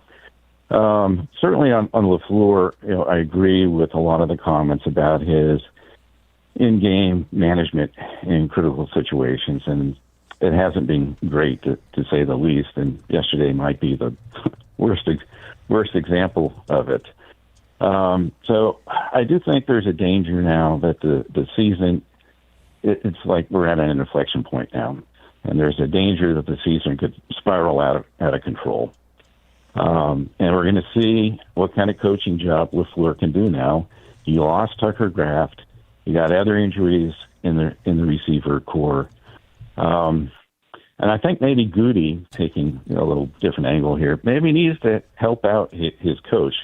I think the two biggest issues they need to focus on is solving the instability on the offensive line and helping the interior rush defense. I agree with Ricardo. I think they could really use a defensive tackle, and there might be a good one available in Quinnen Williams from the Jets. But on the offensive line, Goody's off-season plan, and I wonder how much of LaFleur was involved in this decision to move Jenkins to center. I never thought that was a good idea. You want to replace Josh Myers, go get another center and leave your all-pro guard at left guard. And the Aaron Banks signing has been a fail. And I would just put him on the bench because you cannot solve the instability on the offensive line with him constantly in and out of the lineup. And he just can't stay healthy. And maybe he needs to go on IR until he is healthy. And so we've got a game against Philly, and, maybe they beat Philly, but then they go on the road to play the Giants. Are we going to see the same sort of thing, losing to an inferior opponent on the road? And then you got the Vikings who beat Detroit, and then you got to play Detroit on Thanksgiving. So this loss to Carolina really hurts in that regard. Yeah. Good call. The question you asked there, Mike, really fascinates me, though, because I don't know. And again, Tausch, are they playing down to the level of their opponents, or are they just not as good as we think they are? That was the question I was wondering as I walked out from the press box on my way to LaFleur's presser yesterday. And I don't know the answer to that. I still refuse to believe they were as bad as they were yesterday. I just didn't see that. But their execution was poor. Their coaching was poor. The decision-making was poor. They played like a not very good football team, and that's why they lost as a 13.5-point favorite. Yes, but I think you always, like we talk about when we evaluate young football players, I do the same thing with ceilings on football teams. And when we've seen this team play at its best, I don't know of a team that's better than this group. But unfortunately, you have to do that consistently. And the most consistent teams that know what they're about are the teams that usually are in that Final Four chasing a championship. And right now, I'm not 100% sure I know what Green Bay is about. Like, what are we about? Do we want to be a running football team? Do we want to be a Jordan-led throwing the ball football team? I know we want to be a hunt the passer, get after people up front with the additions with Rashan and with Parsons, but that wasn't the case yesterday. Why? So I still believe that this is a good football team. I think the loss of Tucker Kraft is going to be a huge hurdle to overcome. I don't know. That to me, out of everything yesterday, is the biggest blow, because you're going to have games in this league where it doesn't go right. The great teams find a way to win a game like that yesterday. Mm-hmm. Good teams sometimes don't. And what I've been saying all year is this is a good team that can play great, but it's also a good team that when they don't play good, they get beat. And that's welcome to the NFL in 2025. That's almost every team that we talk about. That's where they're at. So that's why positioning and getting yourself in a spot where you can kind of dictate who you play and where you play them is going to be as important as anything, because I think at this point, unless things change, I don't think a team's going to go on the road and win 3 games. This team will not. This Green Bay Packer team will not win 3 road playoff games unless they make some great jump that I don't know about. But do I think they can win a couple of home games in the playoffs? I do. But yesterday's not a good example of me saying that. Yeah, we need you to tell us about American Family Insurance. I would just add this. If they find a way to win that game, this entire show is about how devastating losing Tucker Kraft is today. Yes. And how do they move forward? And the fact that they also lost the game, in addition to losing him, we are focused on all that. But make no mistake about it, I think everyone understands how devastating that loss is. Yeah, I think everybody does. And then the question is Goody going to do anything about going out and getting anybody, or is this going to be the Musgrave show? I'm leaning towards it'll be the Musgrave show, but there is a couple of days left in the trade deadline, and you need to insure carefully when it comes to that. And you know what? Life is better with a home policy from American Family Insurance. That's because when you feel protected, you're free to enjoy your dreams, from decorating a new nursery to hosting a family reunion in your backyard. So insure carefully and dream fearlessly with American Family Insurance. And I got good news. Sarah and I are campaigning with the American Family Children's Hospital around the holidays. We are loading that up again. It starts today. We go through December 31st. We need to raise $50,000 for American Family, to double that, get it all the way to $100,000. We're going to continue to pound on that because it is important in our community to continue to support the American Family Children's Hospital like American Family Insurance has. So we'll be sending out a tweet here shortly to get that thing rolling again. We got the holiday season. We know you're getting pulled in a lot of ways. We appreciate everybody supporting us last year, and we will look forward to that again this year. More of your calls next. It's Wilde and Tausch. This is Wilde and Tausch, presented by Pella Windows and Doors of Wisconsin. Call Gina Della from Pella today, 855-PELLA-WI, and online at PellaWI.com/radio. Timeout on the field. Let's bring in Gina Della from Pella. What's the winning game plan this month? Wayne, a whole house of new windows for as low as $297 a month with 0% interest for up to 6 years. Wow, that's a drive you can sustain for years. No penalties, no extra interest. And unlike opponents, Pella Windows and Doors of Wisconsin actually stops the drafts. Don't sit on the sidelines, folks. Make your move today at PellaWI.com. Certain restrictions apply. Ends 11/30/2025. We love the Packers. We bleed green and gold. And every time our team takes the field, well, it's pure football bliss. If only there was a way to experience that blissful winning feeling every day. At Associated Bank, we've got you with 10% off Lambeau concessions and 15% off Pro Shop merch. All when you get Packers checking from Associated Bank. It's how Packers fans keep winning on game day and every day. Associated Bank, Bank of the Packers. Learn more at associatedbank.com/Packers. Member FDIC. Grassland Butter is built by tradition right here in Wisconsin. Grassland is family owned and has been crafting butter for 5 generations. That's why at Grassland Butter, you're more than just an employee, you're family. The Wietrich family believes in supporting each other, growing together, and building a workplace where everyone feels valued. Your voice matters at Grassland Dairy. Your success is our success. Join a team where culture isn't just a buzzword, it's how we live every day. Check us out online at grassland.com. That's grassland.com. ESPN Madison and Zimbrick Honda are celebrating the area's best local sports stories with the Game Changers of the Month. Follow ESPN Madison on social media to see the teams recognized for making a positive impact in the community. It's the Game Changers of the Month, presented by Zimbrick Honda. Start your career where the road to success is paved in coffee. At Dunkin' Donuts, we're now hiring crew members and hourly shift leaders at our locally owned locations. Dunkin' offers flexible schedules, employee discounts, health and dental benefits, and paid time off. Plus, bolster your resume with our own leadership training program and even scholarship opportunities. Up to $1,500 per semester. Text Team Spirit to 85000 or visit teamteamart.com/careers to apply. Duncan, America runs on you. Mark Tusher here for Chalmers Jewelers. I've been a big fan of Scott, Garrett, and the whole team at Chalmers Jewelers for years now. I go there, my friends go there, and most importantly, my wife loves it whenever I get her something from Chalmers Jewelers. It's my go-to spot for birthdays, anniversaries, and any special occasion. For quality jewelry and a great experience, choose Chalmers Jewelers, the place to go for that perfect gift. Stop at Chalmers Jewelers in Middleton and Madison. Chalmers Jewelers in Middleton and Madison. Penalty flags? Not here. Carbless is the clean play that every football fan can agree on. With 0 sugar, 0 carbs, and just 100 calories, you get all the flavor without the penalty. Whether you're tailgating outside the stadium, hosting a crew at home, or watching solo in your lucky jersey, Carbless brings premium cocktails right into the huddle. Made to be refreshingly delicious and game day ready, Carbless keeps fans cheering from kickoff to the final whistle. So this season, skip the sugar, skip the carbs, and make the winning call. Find your bliss with Carbless.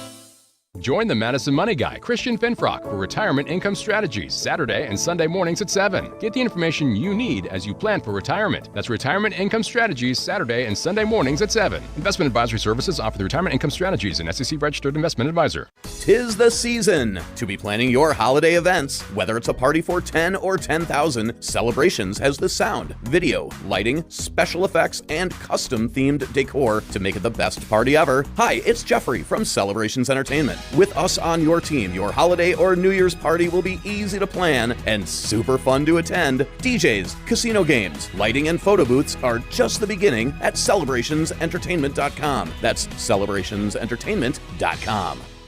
This is Wilde and Tausch, brought to you by Grassland Butter. Grassland Dairy is Wisconsin. Learn more at grasslandbutter.com.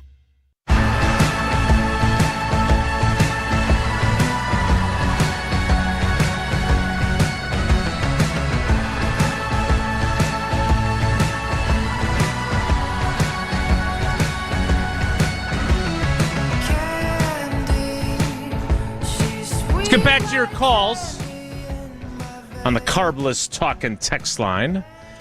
844-770-3776. This is more calls, starting with Eric in Green Bay. Eric, good morning. They're definitely not trading Romeo Doubs at the trade deadline now. How you doing? No. Yeah, doing well. I think the Tucker Kraft injury definitely solidified that. Yeah, just kind of a few quick hitters in the game, and then I kind of a question to leave you guys with. For me, I think the biggest takeaway of the game outside of losing Tucker Kraft, which is number one, is that as holistically, have we improved as a team with the Micah Parsons? Obviously, he has had a phenomenal impact, but I feel like you make this trade to completely elevate yourself and kind of be in that tier where the Vikings and the Lions last year were like a 3-4 loss team. And I know he didn't have the biggest impact yesterday. Again, he has been phenomenal, but I think we still have the same floor, and that's losing to abysmal teams. And, we've had historically 2 massive losses this year when you factor in Cleveland, right? And now Carolina. Only 2 losses of the year? Yeah, the only 2 losses, and a tie in there. But yeah, and that's amazing how we just kind of played down to our opponents. The other thing I kind of want to get into is like the LaFleur's all gas, no brake mantra, and to me, I think that could be addended a little bit. I think all gas, no brake can mean also taking advantage of the opportunities that you have. And again, I look at that 4th down situation there, or, just kind of a red zone offense and on these shortcomings. And again, I think if you're putting up points every drive, and if the drive calls for a field goal, taking the field goal, but constantly putting pressure on them and having the other team's defense know that you're getting something out, you're going to move the ball every single drive. They might not finish with a touchdown, but you're going to put yourself in position to get points every single drive. And when we pass up those opportunities, I think bad things happen. And I guess one of the questions is for anybody on the panel, and it's easy to, armchair quarterback, Monday morning quarterback or whatever the next day, but did anybody agree with that 4th and 8 decision at the time? You're down Tucker Kraft, And it's like with 12 minutes left, again, I don't know what the analytics say. But, again, if you take 3 points there, now you're telling your defense, even if you give up a field goal, we're in this. But now go give us the ball back and give us an opportunity because we will get the ball back. There's 12 minutes left, and let us finish this and let us win the game.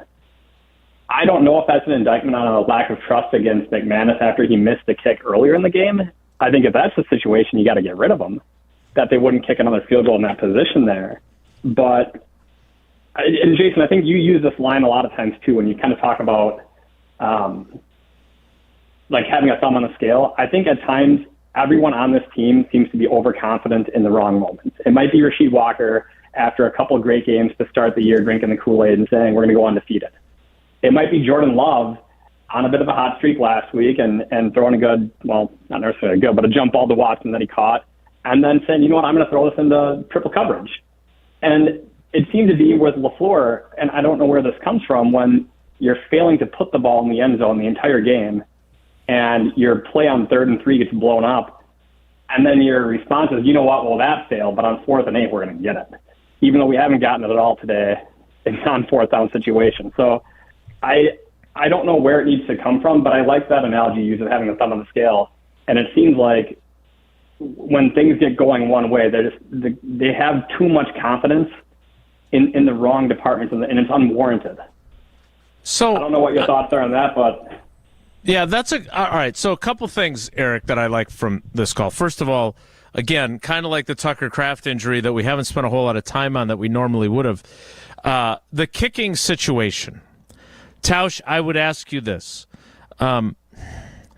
Is having Lucas Havrisik causing a player, and I'm not saying that this is or isn't the case, I don't know, but is it creating an insecurity or a self-doubt or whatever it is in your existing kicker that you gave a $15 million contract to?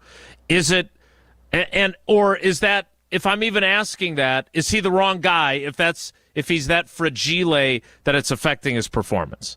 I don't know the answer. I am literally flummoxed. You do know by the that. answer. You don't ask. You do know the answer. You don't ask the question. Well, I'm curious if it's possible that that's the case. I don't know that that's the case. Why do you ask the question then? Because Like, no one McManus else carries should be- two kickers on their 53 other than the Packers. Nobody else has a guy. Yes, they do. No. Yes, they do. No, other they teams don't. do. No, they don't. They have. Never in the history of the NFL has anybody had two kickers. All right, Come on. no, there there is have no been other team kickoff in the specialists. league right now with two kickers on their 53. There's guys on practice squad that can be elevated the day of. So we all know the Havrisik deal. He came in. He's done a great job. The guy got hurt. Nobody had any questions about McManus. He got hurt. Did he rush back early? I don't know. It feels like he did. He has not been the same guy since he had a quad injury that Matt LaFleur said, I remember on this show, I think it was, it's, what was the word he used? Troublesome? A concern, a major concern. Concerning. Then we had the thesaurus discussion, etc. So if you don't feel confident, put him on IR for 4 weeks and let Havrisik kick. And then when McManus is back, you let him kick. And if you want to get rid of Havrisik, but I'm not interested. If this is what is sending him into a tailspin, he's not the guy. McManus has been around a long time. He's kicked in Super Bowls. He's made a ton of big kicks. He was awesome last year. I don't think he's fully healthy. And I think he's battled back because he sees that this young fella's playing really good. He kicked really good. And now that position has went from being a big-time strength to what are we doing here? Right. And that's a problem. So if he's not healthy, which I don't know, that's up to you guys. That's up to the training staff and him. If he's not healthy enough to be kicking, if he's not healthy enough to be kicking, and he's kicking anyway, doesn't that not make you wonder if he's forcing himself to kick because he's worried about his job security? Because if you are truly confident, you shouldn't be out there. He's missing kicks.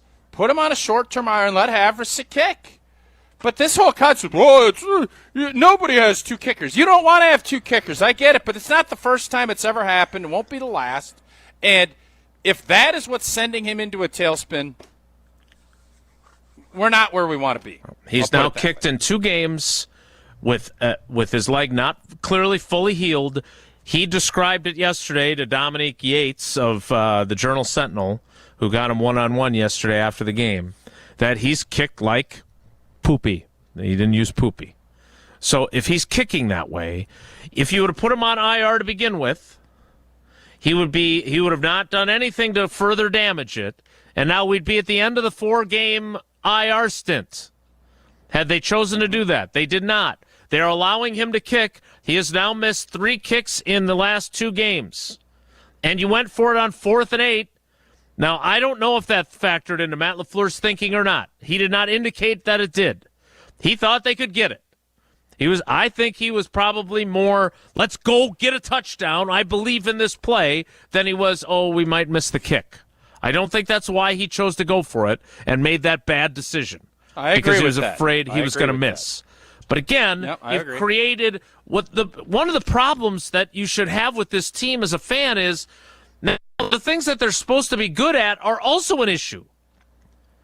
Right? They're supposed to be good against stopping the run. They didn't do that. They got a kicker who missed 1 kick all regular season after they added him in October. Now he's missed 3 kicks in 2 games this year.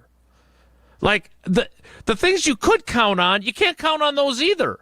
That's why it feels like they're worse than a 5. By the way, they are still in first place in the division. 5-2-1 is the best winning percentage in the NFC North. They are 4th in the pecking order in the conference, but they would win the division if it ended today. They would have a home game. You remember when Tom Waddle and our Bold-a-thon said that they go 8-0, and then they start off 2-0 against what most of us thought was the hardest part of their schedule? And since they're 2-0, you do the math. What is that? They're 3-2. I don't know what the math is on it. 3-2-1. That's fun. Yeah, it's been so. I just think you look at this and you say this team has not improved and has not gained the consistency that you're looking for. But you still have more than half of the season left. So I'm not in panic city mode. The Tucker Kraft injury has paused my thoughts on how great this team could be, because anytime you take one of your great players off for the season and you don't know who you replace it with, your production's going to go down. This is not, people could say, well, in 2010, there was a lot of guys that were, injured on that season, but none of them were Jordy, Aaron, Charles. You still had your main guys that you needed that could go out and execute. Tucker Kraft is a big blow to what this offense is. And I think a big reason why we only threw up 13 points yesterday. All right, let's get to another call on the Carbless Talk and text line before we get another break in. 844-770-3776, 844-770-3776. Let's go to Ron in Sheboygan. Ron, thanks for waiting so long. We appreciate it. What do you got for us? Hey, guys, I generally don't listen to post-game shows or overreaction Monday shows because fans are going to fan. And I get that. And I'm not here to tell you how to fan. But, Jason, thank you. This is the first time it was mentioned in your show. Correct me if I'm wrong, but the Packers are still in first place in the NFC North, which is supposed to be the toughest division in football, right? Doesn't feel like it today, but yes. We want to fire the head coach because he sucks, right? This is exasperating for me. Goody didn't do his job. Fire him. Jordan Love isn't trustworthy. Let's replace him. I mean, I've heard some of that today. That's why I don't listen to these shows. But I will tell you this. You guys, I want to compliment you guys because you guys hit on some things that most talking heads, and I don't mean it to sound as a pejorative, but most analysts don't get. And you guys got it. The protection calls are what lost that game yesterday from the center position. That's what lost that game yesterday. Jordan Love was under pressure probably 50% of the time. That's a problem. And this experiment isn't working. So congratulations to you guys for picking that up. And the other thing is when Tausch said, this narrative that Matt LaFleur is somehow soft that has taken hold is crazy to me. Who is the one that hit harder and put guys out of the game yesterday because of their hard hits? It wasn't the Carolina Panthers. So, usually you take a look and say, well, the coach is soft. That's, the team takes on the personality of his coach. Well, if the team generally has taken on the personality of the coach, the last thing, there's no evidence to say that he's soft. Now, last thing, thank you for taking my call, by the way, is we are wringing our hands and clutching our pearls over what's taken place this season. We've lost 2 games because of missed kicks. If you really want to boil it down, we've lost 2 games because our field goal kicker missed a kick. We're trying to compare Jordan Love in his 3rd year to Aaron Rodgers, who won 4 MVPs. In 2010, Aaron Rodgers had 28 touchdowns and 11 interceptions. He went on to win the Super Bowl. Mm-hmm. We talk about boneheaded plays by our quarterback. Well, I remember the 2010 NFC Championship game inside the red zone, and Aaron Rodgers threw the ball right to Brian Urlacher. Yeah. His best play was the tackle he made. Exactly, because if he doesn't make that tackle, they don't win that game. So let's compare apples to apples, and let's compare Aaron Rodgers in his 3rd season and Jordan Love in his 3rd season, because Aaron Rodgers made a lot of boneheaded mistakes. Aaron Rodgers didn't become Aaron Rodgers until the divisional game against Atlanta. That's where his career really took off. His first 3 years, he was above average, slightly above average. That was it. It wasn't until that Atlanta game where everything took off. So let's tap the brakes here on firing a head coach who's leading the number 1 team in the NFC North. And would you rather be the Green Bay Packers or the Detroit Lions, who just lost to a quarterback who played in like his 6th game in the NFL at home? You were like the odds-on favorite to win in the NFC, and you just took it on the chin and were behind all game. You never had a lead in that game. You want Dan Campbell and Jared Goff, or do you want Matt LaFleur, who wins 2 out of every 3 games, and Jordan Love, who is on his way, by the way? He's making throws that very few people in the world can make. So just tap the brakes a little bit. I don't want to tell you how to fan, but just be careful, because you're really only 2 seasons away from being the Wisconsin Badgers if you make calls like firing your coach and your general manager where you were first place. Thanks, guys. I really appreciate the time. Thanks for the call, Ron. We appreciate you. There's a lot there. Sounds like he wants to tell people how to fan. He gave his opinion on how he is fanning right now. But I am curious to see if we were to take calls again tomorrow, if the, kind of the 24-hour rule applies, and maybe we dial back a little bit the frustration with LaFleur or whatever. Because look, you lose as a 13.5-point favorite, people are going to be pissed. Because no one envisioned that happening. I could have envisioned yesterday, I said this on Green Bay game day pregame, I could envision them not living up to my proclamation that if you are the team you think you are, you go out there and you win 38-10. And you with your acronym about go out and be a pro.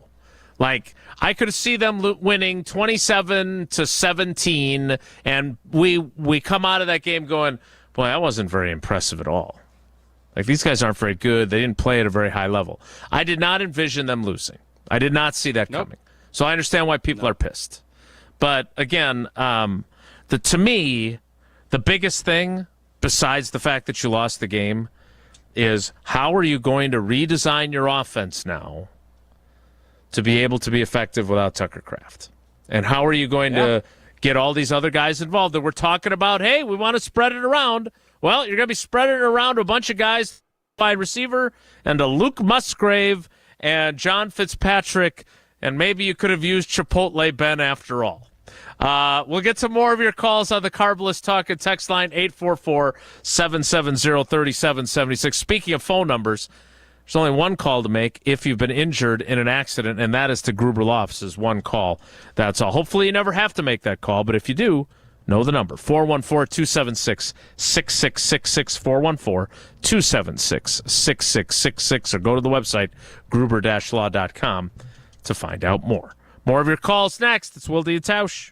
This is Wilde and Tausch, driven by Zimbrick Chevrolet in Sun Prairie on 100.5 ESPN. See their full inventory at ZimbrickChevrolet.com. Mark Tauscher here to tell you a little bit more about Everlight Solar. We all know that electricity costs are on the rise. That's why you need to talk to my friends over at Everlight Solar. Their local team here in Madison is here to keep it simple. From your no-cost consultation to solar panel installation, the team at Everlight Solar will be with you every step of the way. Not only will they help you save money, but by switching to solar, you're also helping save the planet. Everlight Solar, a proud partner of Wisconsin Athletics. Check them out at everlightsolar.com. Free Food Friday on ESPN Madison is brought to you by Vintage Brewing Company. Whether you're looking to get carry-out, delivery, or dine-in, Vintage Brewing has lots of great options on their menu. Vintage Brewing Company prides themselves on being a great place to hang out and enjoy classic Midwestern hospitality. Vintage Brewing Company has multiple award-winning beers, so be sure to try one the next time you're in. Head to VintageBrewingCompany.com to make a reservation today. That's VintageBrewingCompany.com. Metro Ford of Madison is Madison's trusted Ford dealership. Whether you're in the market for a new or new-to-you vehicle, Metro Ford of Madison has the customer service that's second to none. With a legacy of excellence and an extensive selection of quality Ford vehicles, it's the place to go for the new Ford of your dreams. Browse their inventory, schedule a service, or see this month's offers at MetroFordofMadison.com. That's MetroFordofMadison.com. Or visit them on the east side of Madison today. Oh no, there's only seltzer left, and it's passionberry almond fruit? Who comes up with these? Kick the aluminum can to the curb and mix up a cocktail you actually want with Tito's. It tastes great, it's gluten-free, and it's available in a variety of sizes for your convenience. The flavor abilities are endless. Tito's Handmade Vodka, the official spirit of whatever you want to drink. Distilled and bottled by 5th Generation Inc., Austin, Texas. 40% alcohol by volume. Savor responsibly. Have you been waiting to buy your next home? Stop. Now is the time to get housed. What's up, Madison? It's Stacy from Bruner Realty. Nobody has a crystal ball to know what the future holds. The longer you wait to find your next home, the better the chance you'll be paying more for it than you would be today. Don't miss out on what could be the best opportunity to find your dream home. Contact our team at BrunerRealtyInc.com to help start your search. That's BrunerRealtyInc.com. Let's get housed. It takes a team to meet just about any goal, and that's as true on the football field as it is in the office. So it's good to know that you have the Gordon Flesh Company on your side. For more than 60 years, GFC has provided cutting-edge office technology for companies of all sizes, and as the nation's largest Canon dealer, GFC delivers the latest office technology, service, and is supported by the most experienced professionals in the industry. That's business technology managed. Visit gflesh.com to learn more. Looking to take your baseball game to the next level? GRB Academy provides year-round training programs designed around your schedule and your goals. For over 15 years, GRB has been Wisconsin's leader in player development and advancement with a state-of-the-art 52,000 square foot facility of elite baseball training space and coaches who know how to get results. From youth to high school, baseball players trust GRB to help them reach their next level. Training program spots are filling quickly, so don't wait. Register now at grbacademy.com. Hey, it's Isaac Miller, junior defensive end in high school. 14 Division I offers. Yep, 1-4. Wisconsin, Michigan, Florida, Miami, you name it. Everyone's asking, where's Isaac going? Well, I'll tell you this. It's going to be big, it's going to be loud, and it's going to be legendary. But first, I'm hitting the weight room in my Iron Jock gear. Because no matter what logo I wear next, Iron Jock is how I get there. Stay tuned and go to ironjock.com. That's ironjoc.com. The Barry Alvarez Show is back at Hard Rock Casino Rockford. Hey, it's Jesse Nelson. Join Tarek, Derek, Coach, and me for a 2-hour Monday night special. The Barry Alvarez Show, Monday night, 6 to 8 at Hard Rock Casino Rockford on 100.5 ESPN and the ESPN Madison YouTube channel.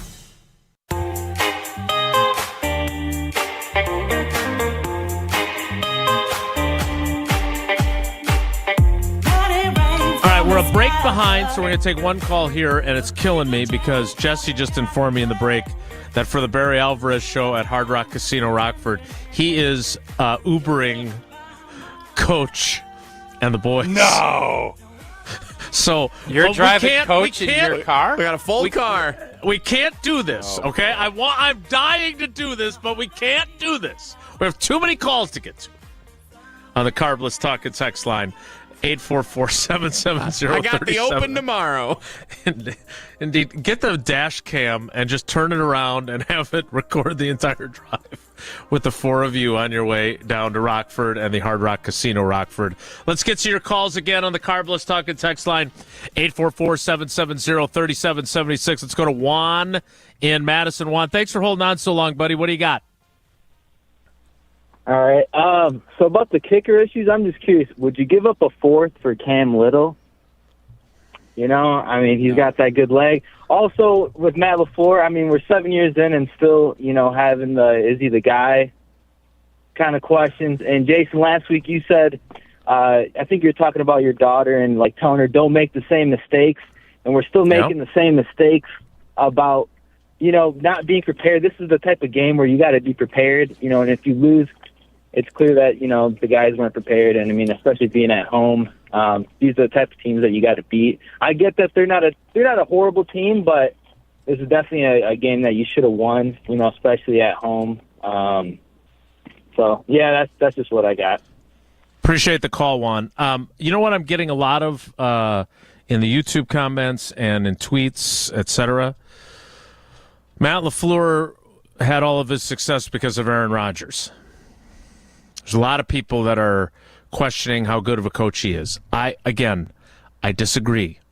I think the Packers needed a reboot offensively, and I tell that story all the time about after that Thursday night game where all those guys were in the locker room talking about what they saw from the Rams offense on Thursday Night Football against the Vikings. And wouldn't it be fun if we ran that offense? They do. My question is, are they successfully scheming guys open with all this two safeties back coverage that's keeping everything in front of them? I'm curious to know if they're doing Jason, that sufficiently.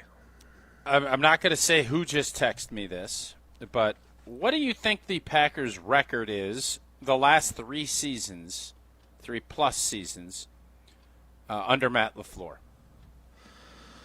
Let's see, 9-8, plus 11-6, plus 5-2-1. So I'm not doing the math now. Tell me what it is. 34, 27-1 is where we're at. That sounds kind of mid. That's what I'm saying. So I think we get caught up with the greatest coach in the history of football through the first 3 years, the record. Yeah, that's true too. He had the greatest, and that's nothing to slouch at. That gives you the credibility of what you're doing. Now the question is he going to elevate that and take you to the next level? I mean, Sean McDermott has lasted a long time in Buffalo. Been there a long time. Yes. I'm guessing Buffalo fans are happy today because they beat Kansas City, but I'm sure they have the same conversations without – they have an MVP quarterback. We have a good, young, ascending, inconsistent quarterback here. Mm-hmm. So for as much as I am a Matt LaFleur guy, I think Matt LaFleur is a good coach. He's not above being criticized. I don't have a problem with people asking all these questions. It doesn't mean I have to agree with them about it, but Ed Policy's going to have a tough decision to make here. He is either going to have to commit to another 5 years of Matt LaFleur after this season, or he's going to have to let this thing play out and have a coach be a free agent. And if that happens, I would say if I'm Matt LaFleur, I'd say, no, you don't want to extend me? Yeah. Deuces. Matt, if Ed Policy had a deadline the same as the trade deadline, Ed Policy, you have to, by November 4th, tomorrow at 4 p.m., you have to commit to Matt LaFleur for the next 4 years, or you have to say this is it. What is he doing today? Or by tomorrow at 4. He is not signing him to an extension. Is he signing Goody to an extension? Yes. Goody's getting extended.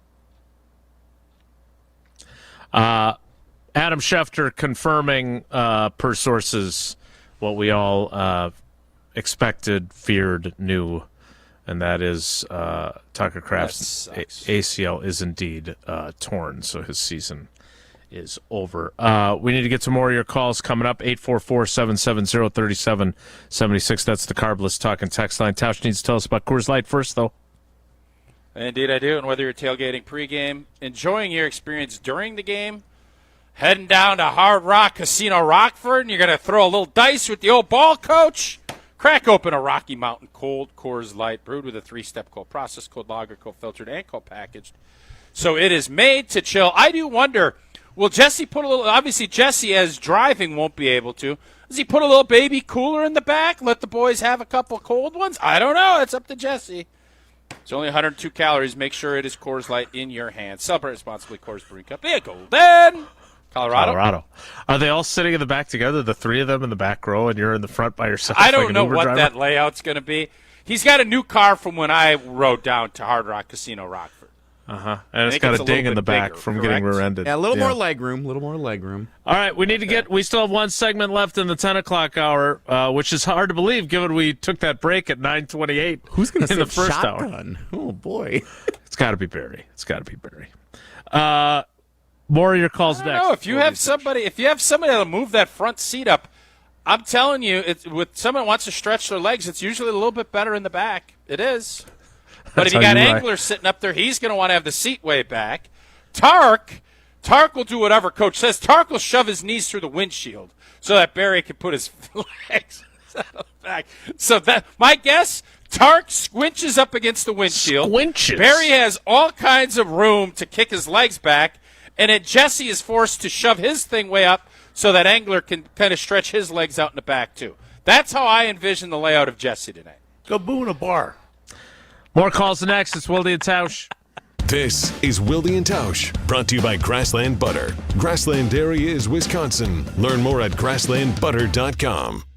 The UW Credit Union member Mark Tauscher here. People ask me, T, why did you join UW Credit Union? Well, is it to keep your banking local? Is it the member first service? Great perks like early payday? Absolutely. But honestly, between us, it's Bucky. I can't say no to that face. If you love Wisconsin like I do, you just can't pay with anything else. Fandom makes us do crazy things, but this just makes sense. Become a UW Credit Union member and get your Bucky card like me. Federally insured by NCUA. Terms and conditions apply.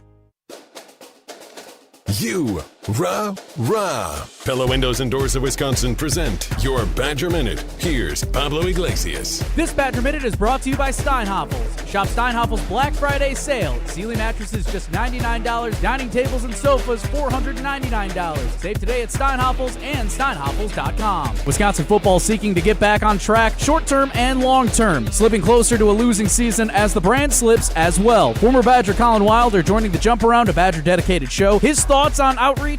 A love support for your head coach is a big deal. If you got Jonathan Taylor and you got some of these other bigger names in the NFL vouching for Luke Fickell, having his support, that's another cushion that he can have. And when you don't have that and you're not winning games, you don't really have much to fall back on. Get a whole house of new Pella windows for as low as $297 a month with 0% financing for up to 6 years. Wow. Don't sit on the sidelines, folks. Visit PellaWI.com today.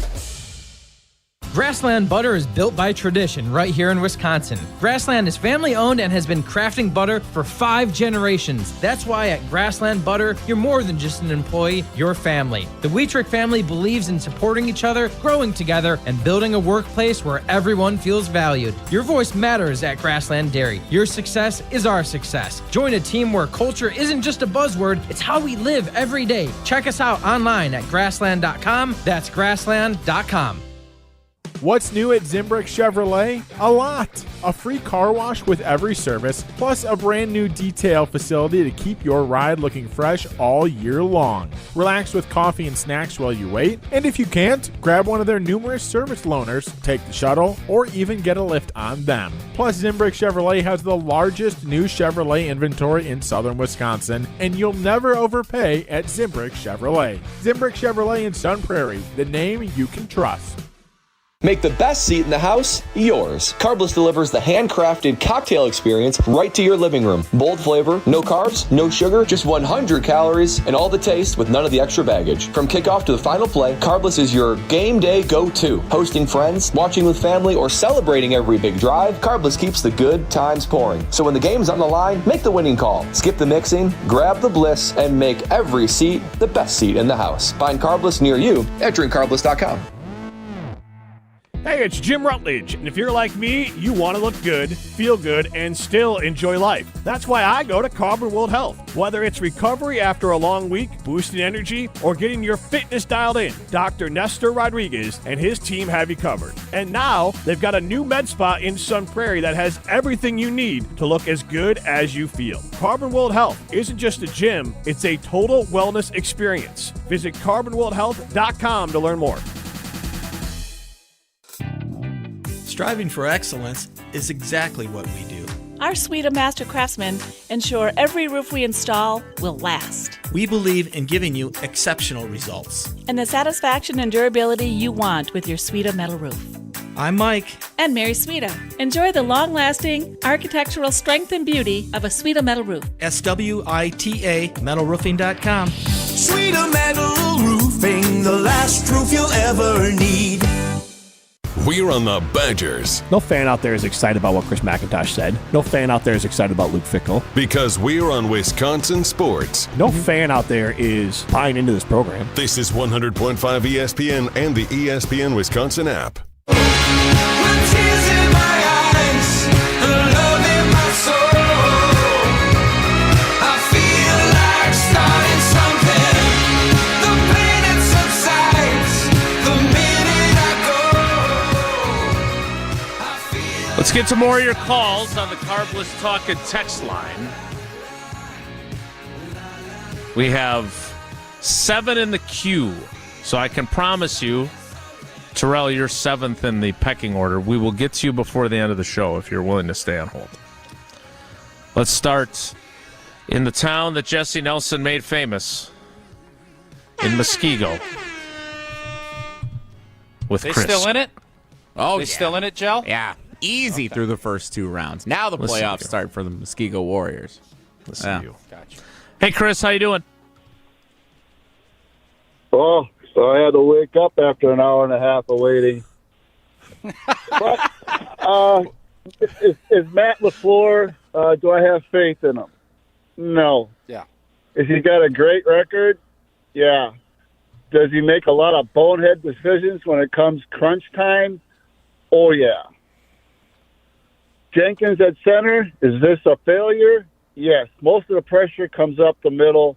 If you watched all the games this season, almost all the pressure on Love comes up the middle. And yesterday was one of the worst days I've ever seen him play. Matt LaFleur, he loves that little screen pass to the wide receivers where, okay, maybe a receiver doesn't block a guy and he gets sucked up. But Carolina, by the time the second quarter comes, he already ran that play 3 times, and Carolina, they scouted that. They had that play down. Same with throwing the little short screen passes to the running backs. Last week, he makes an adjustment coming into the second half of the Pittsburgh Steelers game. Love looks fantastic. He hits 10 different receivers.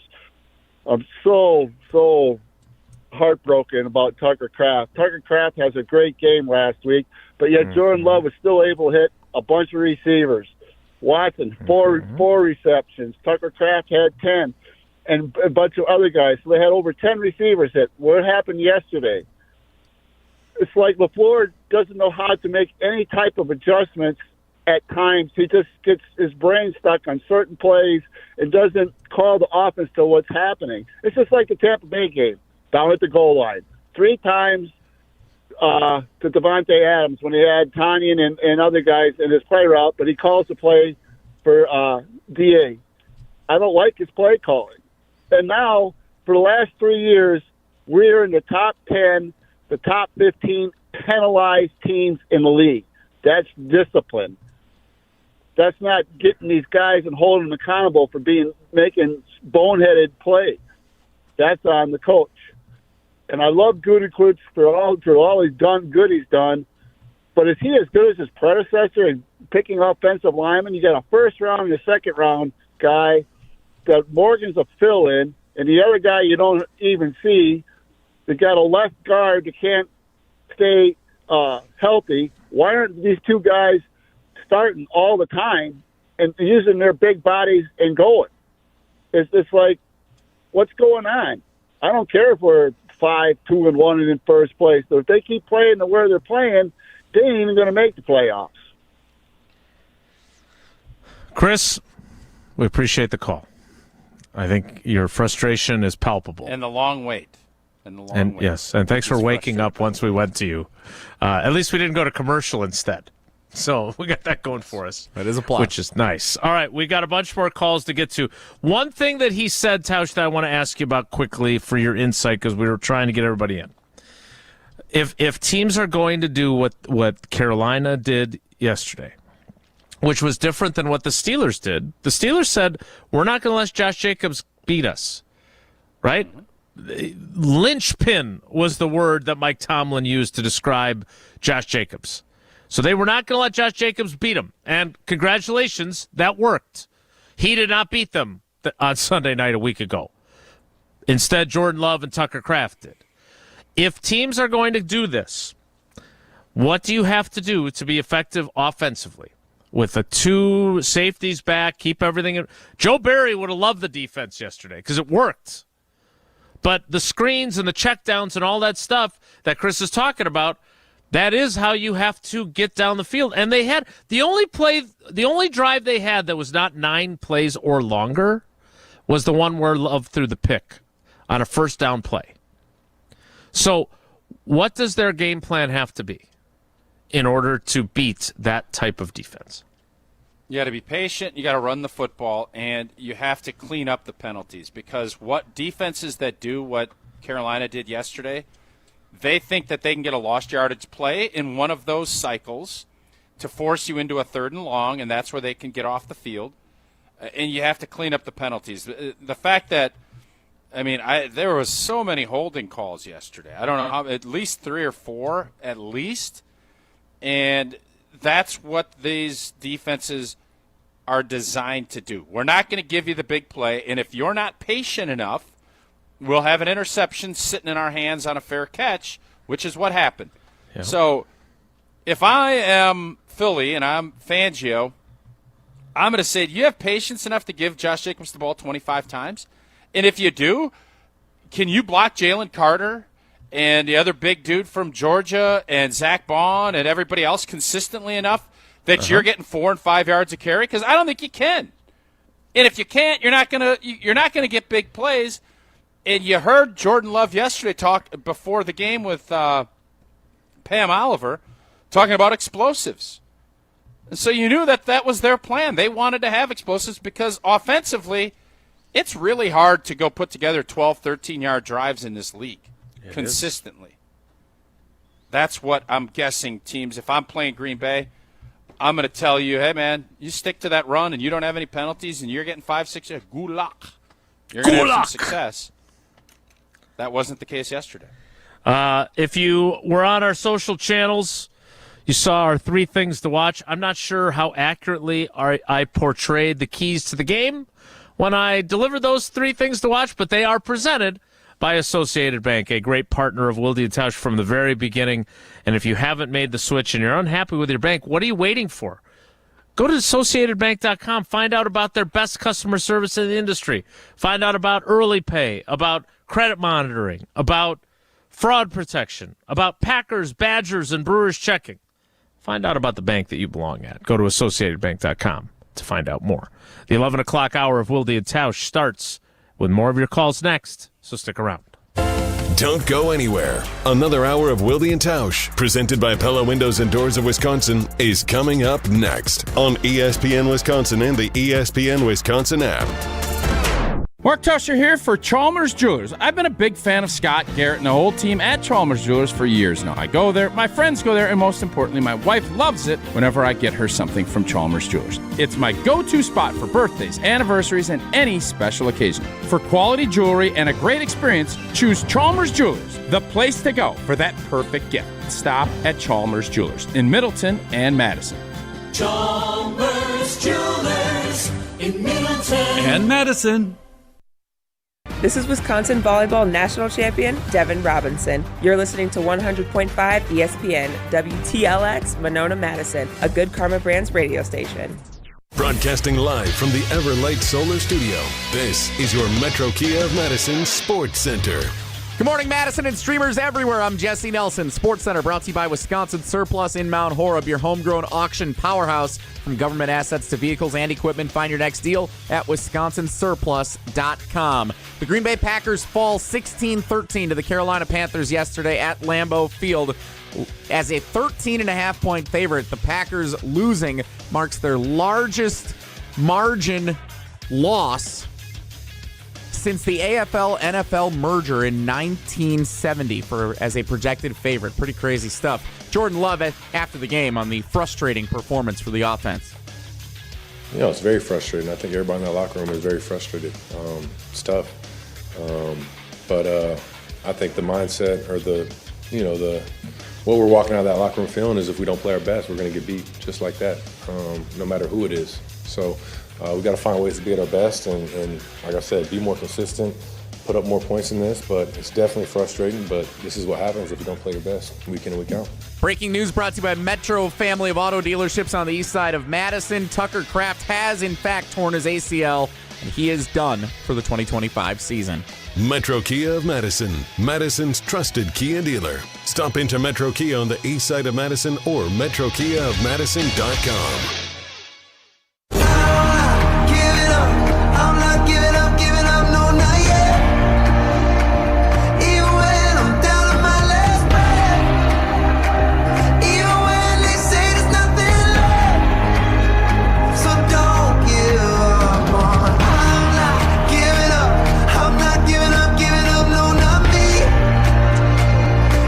Let's get right to it, the 11 o'clock hour. Back to the Carbless Talk and Text line, 844-770-3776. You can still send in some texts. Maybe we'll get to them tomorrow. But we got a few more calls to get to, thanks to everyone who's spent much of their morning on hold with us. Let's go to Spencer in Minnesota first, where J.J. McCarthy looks awesome. Good morning, Spencer. How are you? Fine. He was soft bench. He threw for like 170 yards. He's not awesome. He's whatever. We'll see what he is. That was a little facetiousness. All right, how you feeling surrounded by all those Vikings fans?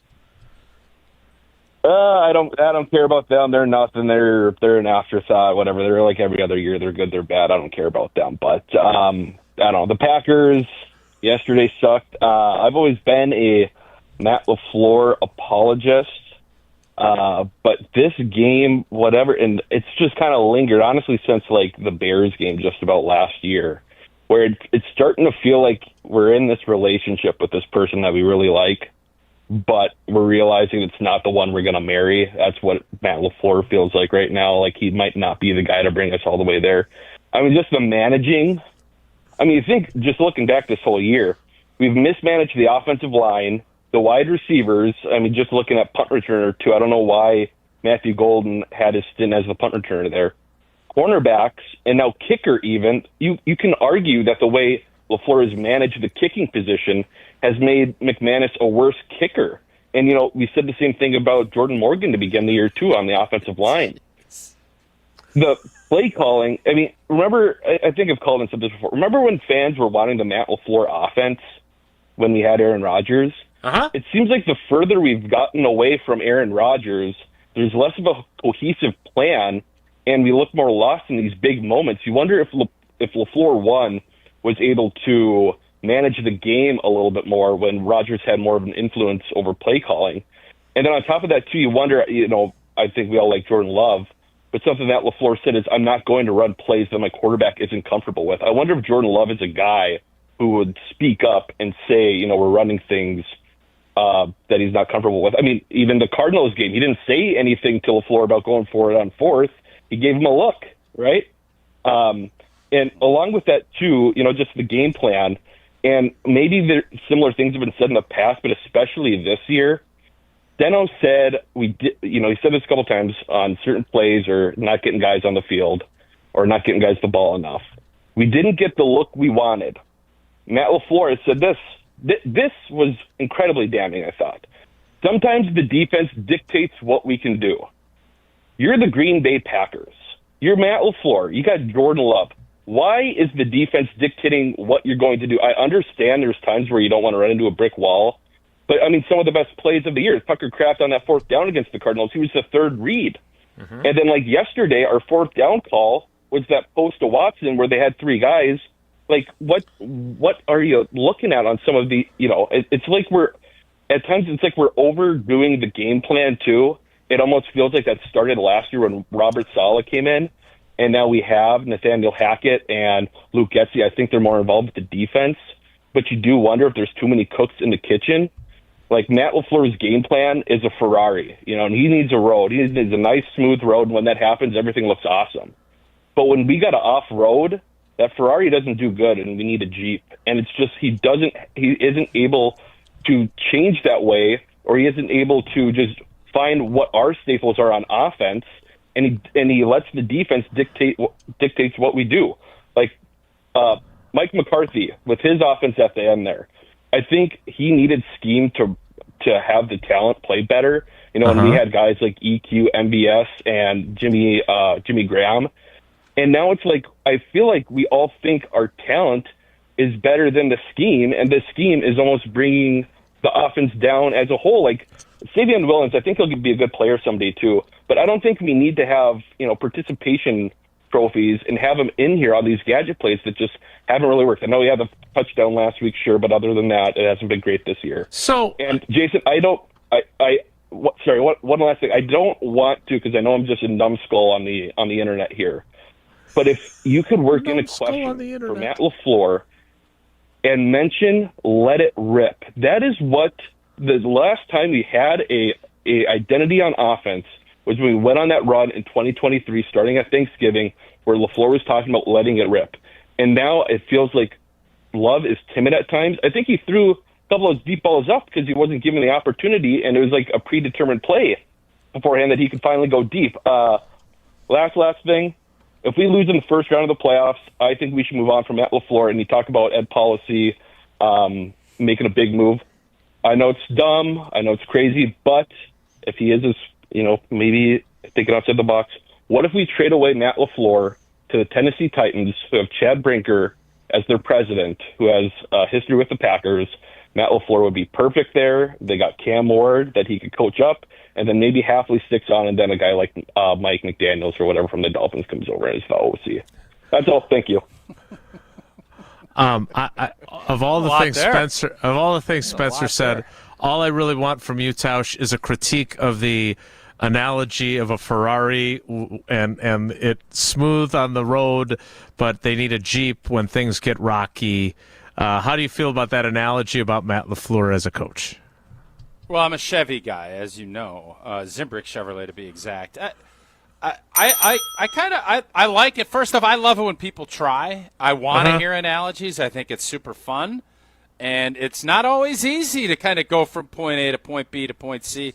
But there is something to be said about, do you find the hard road, and are you able to navigate through that? Because it's always easy as a coach and as players when you're just rolling down the Autobahn and you don't have any cops and there's no cars and you just can go. That's easy. It is when you have a half of the road is out and you got to take a right and you got to climb a mountain, you got to go through trees and you got to navigate through, and then your tire blows out, a.k.a. your tight end. And what are you going to do now? Well, you're going to go get a replacement tire, or are you going to say to hell with it, we're going to get a different car? What is that road going to look like, and how do you get back on the Autobahn? Because yesterday that road was like what's the movie with Sandra Bullock? Speed? There's roads that were not finished. Speed. There's bridges, and you're like, oh, I ain't going to make that. Are you going to be able to jump it? I don't know. Well, yesterday we jumped, and we fell, and we crashed. So now what are you going to do? Yeah. We'll find out. We got the trade deadline. You got a lot of variables that you still have to navigate through. But yesterday was it just was not a good day for Matt LaFleur, and that's why we're hearing as much from fans about some of his shortcomings throughout his career, and especially yesterday, that are making Packer fans wonder if he is the guy moving forward to lead this team to a championship, because this is a huge year for him. If this team does fall short, I do wonder where Ed Policy's thoughts are about how this is going to shake out moving forward, and I wonder how Goody feels. I think Goody, when he made that whole urgency bit, that wasn't just directed at players. I think that was directed at everybody, including himself. He went out and used his – took a while, but I don't think anybody's saying he didn't – don't shake your head. It's true. You can't say Goody wasn't urgent about how he approached it. I don't think that he – I just don't – and you pointed it out earlier. You need to tell us about Hard Rock Casino where Jesse will be driving Barry Alvarez, driving Mr. Daisy to tonight. But let's not – I understand that I am painted on this program as the Goody hater, and you're the Goody stan. But the 2 free agent pickups have not worked out. I said that. You did. I know. I'm citing you from earlier in the show.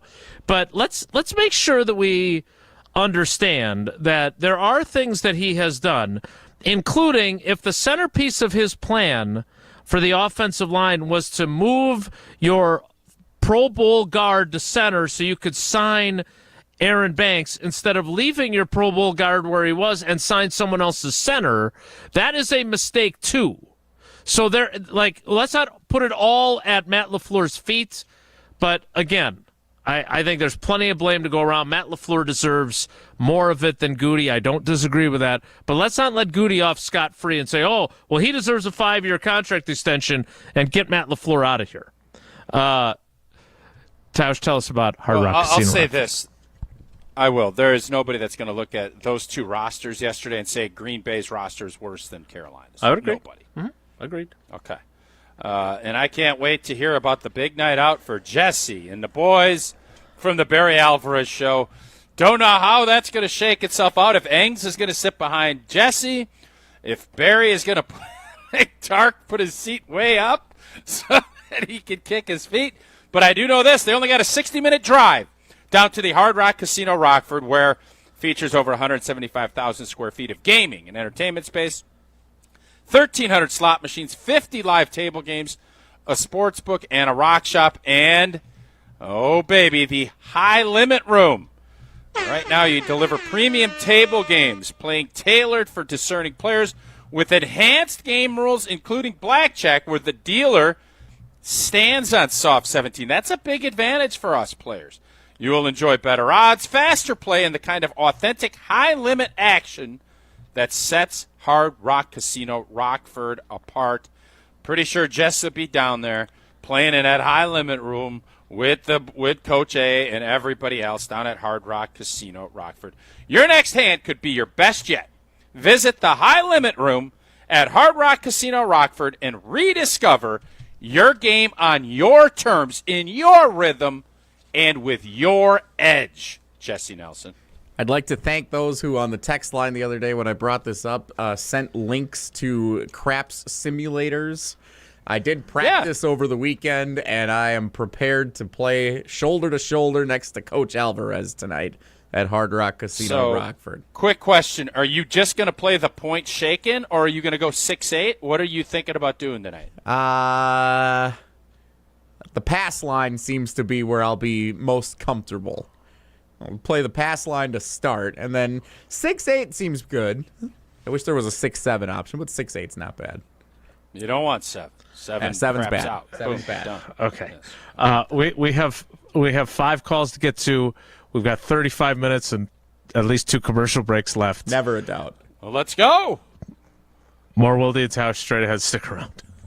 This is Wilde and Tausch, presented by Pella Windows and Doors of Wisconsin. Call Gina Della from Pella today, 855-PELLA-WI, and online at PellaWI.com/radio. Mark Tauscher here for Zimbrick Chevrolet in Sun Prairie, the name you can trust. November is one of my favorite months of the year. It's when we start to separate the contenders from the pretenders in football as teams make their late season pushes at all levels. College basketball returns with a bunch of fun early season games. The weather is still nice enough to enjoy being outside, and we get to plan some fun road trips at the end of the month to see friends and family. Well, with so much to do, the last thing you want to worry about this month is car trouble. And don't be afraid to take care of your vehicle. Be prepared before you hit the road by stopping in to see the amazing service team at Zimbrick Chevrolet in Sun Prairie. And do it before your next road trip or the brutal Wisconsin winter strikes. Get a tune-up. Check the battery. Check your tires, and that's a big one for winter. Change the oil and make sure all the inner workings of your vehicle are in tip-top shape. You can take my word for it. Zimbrick Chevrolet is truly the name you can trust. Schedule a service appointment, view vehicle inventory, and learn more about all they have to offer at ZimbrickChevrolet.com. That's ZimbrickChevrolet.com. Zimbrick Chevrolet in Sun Prairie, the name you can trust. The Milwaukee Bucks, the Indiana Pacers. He fires away from three, and he knocks it down! Ryan Rollins! Tonight on 100.5 ESPN. Ready to watch the Packers like a VIP? Cousins Subs put you in the center of it all on the 50-yard line in plush recliner seats, complete with personal TVs and your favorites delivered from Cousins Subs. 2 pairs of fans are selected before each regular season home game to enjoy this one-of-a-kind experience. Enter daily to win the best seats in the house, only from Cousins Subs. Cousins Subs. We believe in better. See rules and eligibility for details.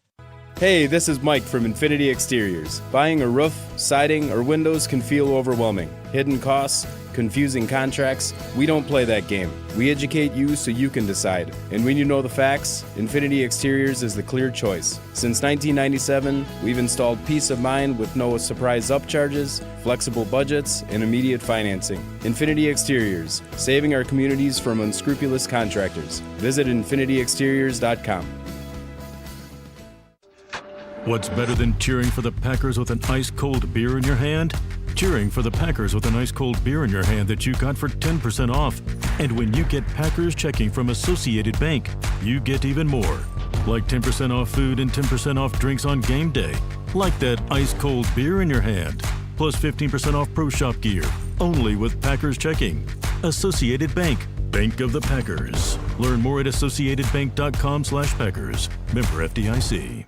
Hey, it's ESPN Wisconsin's Alex Stroh for my great friends at Door County Distillery. Locally produced, handcrafted, award-winning spirits made locally in beautiful Door County. It's the best time of the year. It's bourbon season. Weather outside getting a little chilly, but you can stay warm with a delicious glass of the Door County Distillery bourbon. Or check out Door County Distillery exclusives like their cherry bourbon and their bat bourbon. It's bat good. Visit their website, doorcountydistillery.com. That's doorcountydistillery.com.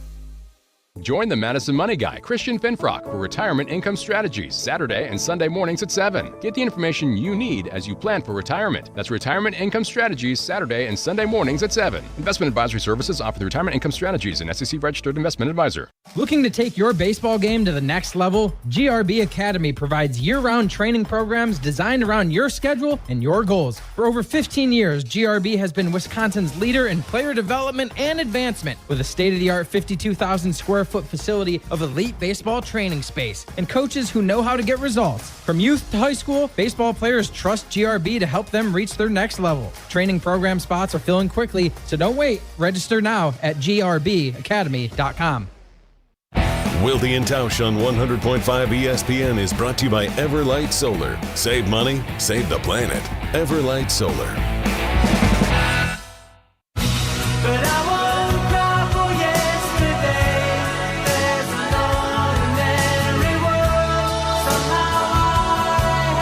Back to the Carbless Talk and text line we go. And out to Los Angeles, home of the back-to-back World Series champs. Don't get Jesse started telling us how it was all over once they got Shohei Ohtani. Let's go to Alan in L.A. Alan, good morning. Thanks for holding on. What do you got?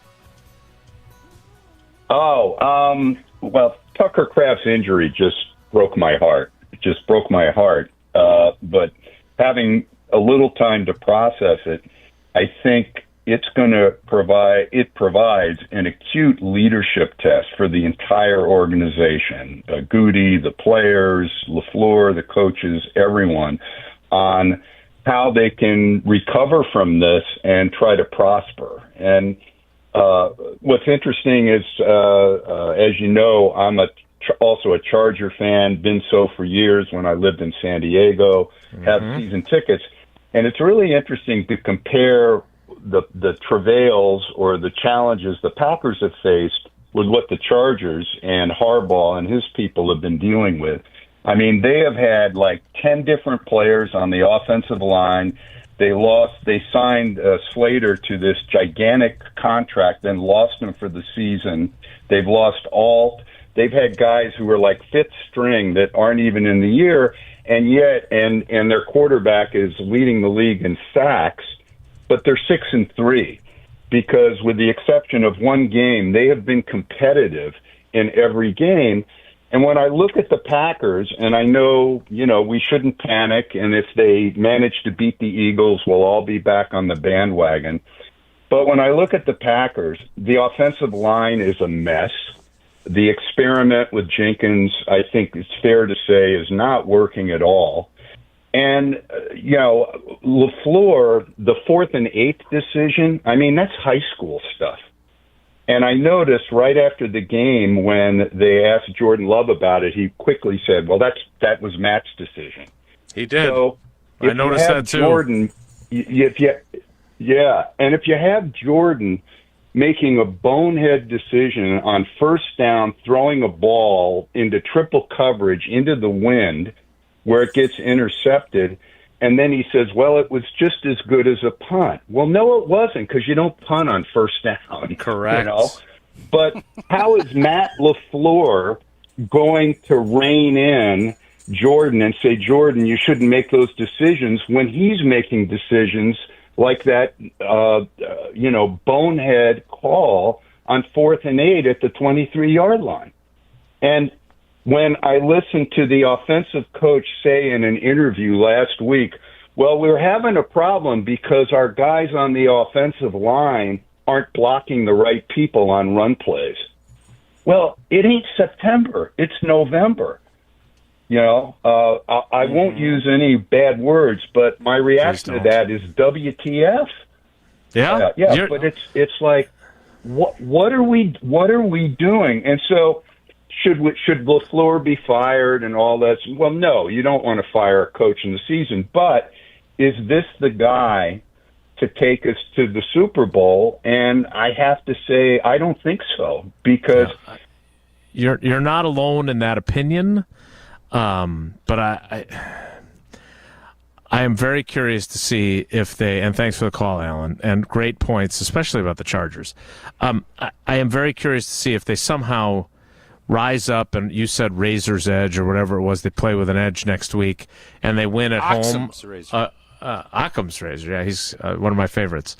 If they are able to do that on Monday night, then it changes the conversation, obviously, then the next morning on our show. And suddenly now, what a great job Matt LaFleur did of putting together a game plan to beat the defending champs. Woof, woof. Yes, no doubt about it. That's the beauty of this league, and this is every week stands on its own. And this week is going to be it's not going to be a great week until about Wednesday or Thursday. When you play, you kind of know this cycle. It's rehash the game. Tuesday's kind of a big picture rehash, and then you start looking at what's next. And for a Monday night game, it's going to be a long week for these guys. They'll probably get an extra day off. You get another day to kind of go through your red zone. And I think that's the other thing that you look at. Right now, this team's red zone efficiency, at least through yesterday. I don't know. It was good. It was actually really good until yesterday. And it was terrible. Yeah, yesterday stunk. Yesterday was and that's what gets you beat. So understanding all of that, that's why I'm just not – I've been around long enough, and I've seen enough seasons both playing and watching that, yes, I understand fans' frustrations, but I also know that there's peaks and valleys to this thing. This is yesterday with the Tucker news and this. It's a this gorge. Is a deep valley, Mm-hmm. a big gorge. But the beautiful part is you build zip lines. There's ways to get out of gorges. And this is not like a death blow. This isn't where we all collapsed. That has not happened. And there's frustration. There's all of the angst. But you have another opportunity. And Jason is 100% correct. There's a good chance next Monday at about 11:30 at night, Homer and I will be dialing up a postgame show after a big win against the Philadelphia Eagles, and you're going to say we are back to being it's us and the Rams as far as the big dogs in the NFC. That is more likely to happen than not. I'm guessing we're going to be favored. But for this and what we did yesterday, all of this criticism is well-earned because they lost a game they had no business losing to a team that is not as talented and as good at home. And that's what happens. Those are the ramifications of it. Matt LaFleur knows it. He knows it's coming. And the great ones weather it and don't let it bother them. And they say, come Tuesday, this is going to be, we're on to Philly. That's the Belichickian way. It's over. We lost. Now we move it along.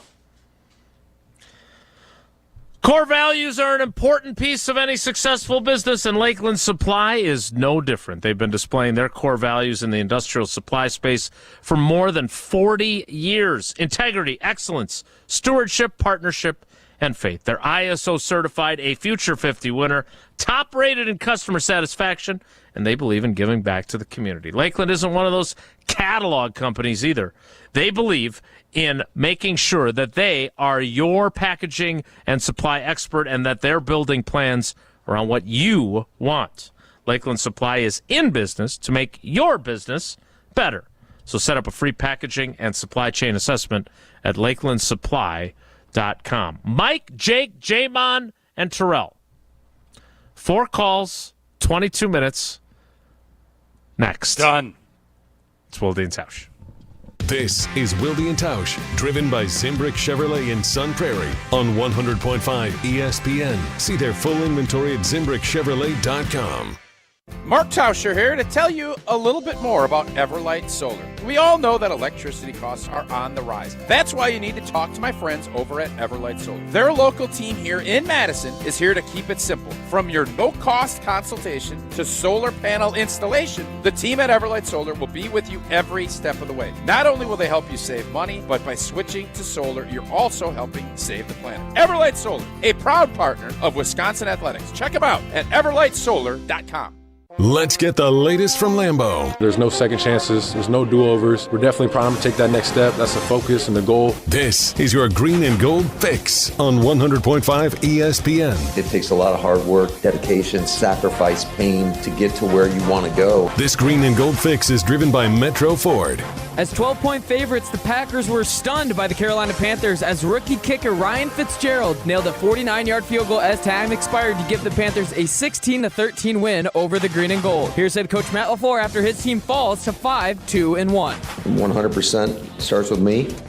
Give credit to Carolina. They played the game that they had to play in order to beat us. We had the 2 turnovers, missed a field goal. So we did enough things, we deservingly got our feet. The Green and Gold will now look to bounce back in a primetime matchup with the Philadelphia Eagles on Monday Night Football next week. Purchase, finance, or service a new or pre-owned Ford at Metro Ford of Madison on the east side today. Time out on the field. Let's bring in Gina Della from Pella. What's the winning game plan this month? Wayne, a whole house of new windows for as low as $297 a month with 0% interest for up to 6 years. Wow, that's a drive you can sustain for years. No penalties, no extra interest. And unlike opponents, Pella Windows and Doors of Wisconsin actually stops the drafts. Don't sit on the sidelines, folks. Make your move today at PellaWI.com. Certain restrictions apply. Ends 11/30/2025.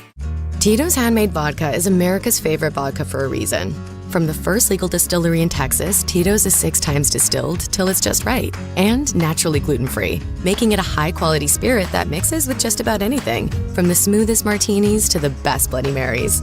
Tito's is known for giving back, teaming up with nonprofits to serve its communities and do good for dogs. Make your next cocktail with Tito's. Distilled and bottled by 5th Generation Inc., Austin, Texas. 40% alcohol by volume. Savor responsibly. Brian here from Canopy Wealth Management. At Canopy, we create strategies that are tailored to your needs and goals. We've invested heavily in client-friendly software so your assets and plan progress are available to view in one place at any time. Whether you prefer only the high-level information or enjoy the intricate details of the planning process, we've got you covered. Canopy Wealth Management. Care, competence, clarity. It's not just a tagline, it's a promise. Go to canopy-wealth.com to get started today. That's canopy-wealth.com. Get ready to unleash the dragon at Hard Rock Casino Rockford. Introducing the region's very first $1 million Dragon Link slot games. With jackpots soaring to $1 million, your chance to hit it big is here. Come experience the ultimate gaming adventure. Visit Hard Rock Casino Rockford today and play the $1 million Dragon Link slot games. Your legendary win awaits. Hard Rock Casino Rockford. Let's hard rock. If you or someone you know has a gambling problem, call 1-800-GAMBLER or text ILGAMB to 833-234. Ben Brust here to tell you about the Princeton Club. If you're looking for a place where you can better yourself while having a wonderful atmosphere, you have it at the Princeton Club. Strong communities, strong body, and strong mind. All it takes is one small step to start today. You will see that you have everything you need in order to achieve all of your goals. Find your better tomorrow at the Princeton Club. 8 Madison locations where you go in there, you take a tour, and you realize this is a place for me. Find more at PrincetonClub.net. On the air, on demand, on social, on Wisconsin Sports. Serving Wisconsin sports fans. This is 100.5 ESPN. Dancing on the edge, about to take it too far. It's messing with my head, how I mess with your heart. If you wake up in your bed, alone in the dark, I'm sorry. Gotta leave before you love me. 17 minutes, one more commercial break. 4 calls. Let's get going on the Carbless Talk and Text line. Mike in Cedarburg. Good morning. What do you got? Good morning. Thanks for taking my call. I guess you're always asking positives and negatives. Maybe this will be an incentive for Musgrave to get going as a tight end and show what he was drafted for, and maybe he'll step right in and take Tucker Kraft's place. I doubt he'll be that successful, but maybe he'll have some level of success. So that's my only positive. Negatives is I went into halftime yesterday thinking, okay, they're going to be done screwing around with these guys. They're going to come up with a plan for the second half, which is what really good coaches do. In the second half was coached more like Mike McCarthy than Bill Belichick. I mean, Belichick figures stuff out and he changes and makes adjustments and LaFleur didn't. LaFleur will occasionally have a great game, like against Detroit. Had a great game. That was their Super Bowl for the year, the Packers. I mean, you look at their record, who have they really beaten? I mean, the Commanders are supposed to be so good. Have they really beaten any really good teams? And have they blown anybody out? I don't think so. No, and to your point, and this is the conversation that Tausch and I feel like we've been having for a long time. Tausch brings it up all the time, but how many complete games have they played? And again, someone brought up, we were having this conversation yesterday in the press box, somebody brought up the New Orleans game. I still don't feel that way. I didn't think they played very well. They just played a really bad team last year. The last time they put it all together in a single game was the playoff game in Dallas. And the defense gave up some plays late that made the score look closer than it was, but it was like 42-17. That game was over. And so I just don't, that's what you strive for. It's hard to accomplish. They did not come anywhere close to playing a complete game yesterday. They were basically problematic in every phase. Let's get another call in, 844-770-3776. Send those texts in so we can get to them tomorrow on the Carbless Talk and Text line. Let's go to Jake in Cincinnati, the Queen City. How you doing, Jake? Good. How are you guys? Thanks for taking my call. I appreciate it. Thanks for holding on. What do you got? Well, at least we don't have the defense that Cincinnati has. I watched that game last night. It was pretty bad. That is the positive of the day right there. Exactly.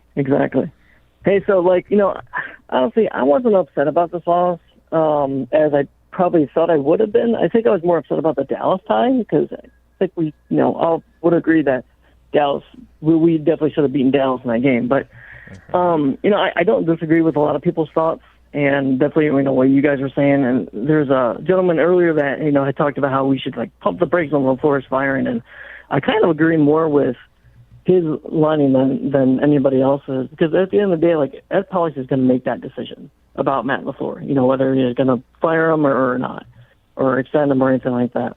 But I would kind of look at it this way, kind of like a devil's advocate point of view, and I'm sure a lot of people are going to disagree with me on this, which is okay. But LaFleur's decisions that we've talked about that, he's been criticized this season on, the pass play against Cleveland that Jordan Love had the interception, the play calling, that final drive against Dallas, and then, the fourth and 8 against Carolina. Mm-hmm. Despite those play calls, those decisions, Green Bay still had a chance. They were in a position to win or at least take the lead late in those games. And like Jason, I think you had talked about this earlier, there is some lack of execution in some of those games where we've seen lack of execution from the players and throughout the season. And I think that's kind of what it comes down to. I mean, we had a chance to take the lead late against Cleveland. There was a pump block. I think Dobbs on the screen pass to Williams, which I don't like those plays either. He failed there. He didn't execute, and Jordan didn't execute down the stretch, and we had to settle for a tie. And then Cleveland against Carolina, 4th and 8. I actually, at the moment, didn't hate that play call. But we eventually tied the game, and with 2:32 left with the defense on the field, I think we all felt really good that the defense was going to make a stop and get the ball back for the offense, and that didn't happen. The defense that we've crowned early in the season. So, obviously, fans haven't clicked consistently, and that's what the guys have all said. And I liked everybody's response after the game that, we just got to get back into it. We just have to get back on the practice field, get back to the field room.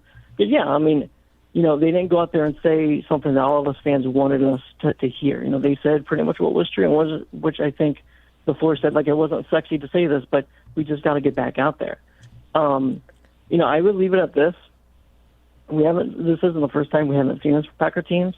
Remember 2009, we were 4-4 and we lost to a winless Tampa Bay team. Made the run and made the playoffs. In 2010, we were 3-3 after back-to-back overtime losses and field goals against Washington and Miami. And like that one caller was saying earlier, against Rodgers wasn't lighting up the world. We won the Super Bowl. But then on the flip side, we're the number 1 seed in 2011, 2020, 2021. That was a calling in 2020 and 21 that we need to be the number 1 seed. We'll see what happens. Well, we know what happened. We didn't make the Super Bowl. It's true. So, yeah. I don't disagree that LaFleur has his shortcomings, and we'll see how that plays out the rest of the season. And the team has to kind of maybe overcome those shortcomings. But I, as a fan, would rather be disappointed now than later at the end of the season when we know what we have out on Matt LaFleur, what we don't have out on Matt LaFleur. So. My concern, Jake, and thanks for the call, is that you're going to be disappointed in both. You're going to be disappointed now, and you're going to be disappointed later as well. I'm just, look, the season's not over, but I am very curious to see what this offense looks like without Tucker Kraft, because you're coming off a game. If Tucker Kraft was still healthy, I would not have changed it. This Correct. is just a loss. Agreed. That loss is that's my point. It's just a gut punch, no doubt. Yep. Let's get to one more call here, and then we'll get to Terrell to close out the show. Let's go to J-Mon in Dallas. J-Mon, good morning. Thanks for holding on, buddy. How you guys doing? We're good. A little pressed for time. What do you got? Okay. Let's get to the story. A lot of people talking about Matt. He had a few questionable calls, but I think the guys on the field had to start pointing the fingers at themselves. Jordan Love, it seems like every play he has, everything has to be 15 yards downfield, which is not understandable. Once things started clicking, when Jordan Love is getting the ball out of his hand quick, that's when the offense is really clicking. We had a drive where it was happening, and it's like we just ran away from it. I'm not sure if it's a Chris Clemens thing or what, but the deep ball from Jordan Love, it has to go. He has to learn how to read better defenses. Another thing, I'm not sure if the plan was to even go in that game and to throw the ball. I think Matt LaFleur wanted to see how good his run game could be on a team that you should dominate and win. Mm-hmm. And it just showed us yesterday that our run game is not what we expect it to be at all. Like Josh Jacobs couldn't do anything. Emmanuel couldn't do anything, so we was forced to have Jordan Love to throw the ball, and by the time Matt LaFleur made those changes, the game was getting away from us. So don't really have any positives. Only thing I have to say is, I mean, you just got to get ready for next week.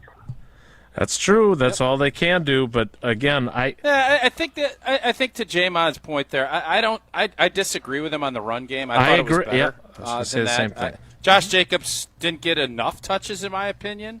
So yeah, I mean, there's things you can agree and disagree about, but it was a bad loss. It doesn't mean the season's over. Tucker Kraft's injury's gut punch. Those are my quick summary points. That's a great summary of the way things played out yesterday. We need to wrap up the show. We will do it with Terrell, who waited on hold for, I swear to, 3 hours. No pressure. You're next. It's Wilde and Tausch. This is Wilde and Tausch, brought to you by Grassland Butter. Grassland Dairy is Wisconsin. Learn more at grasslandbutter.com. Mark Toscher here for Pizza Hut. You know how much I've loved Pizza Hut going back to the days when I was a kid participating in their legendary Book It program. I loved Pizza Hut back then, and I love making new memories enjoying Pizza Hut with my family now. Pizza Hut delivers a win every time with the Big Dinner Box. For just $19.99, you get 2 medium, 1 topping pizzas, 8 boneless wings, and 5 breadsticks. Feed your whole team for one unbeatable price. Choose your crust, hand-tossed, pan, thin and crispy, or even tavern style. Order now for delivery or carryout at pizzahut.com or on the Pizza Hut app. The Big Dinner Box for just $19.99, only at Pizza Hut. And remember, no one out-pizzas the Hut.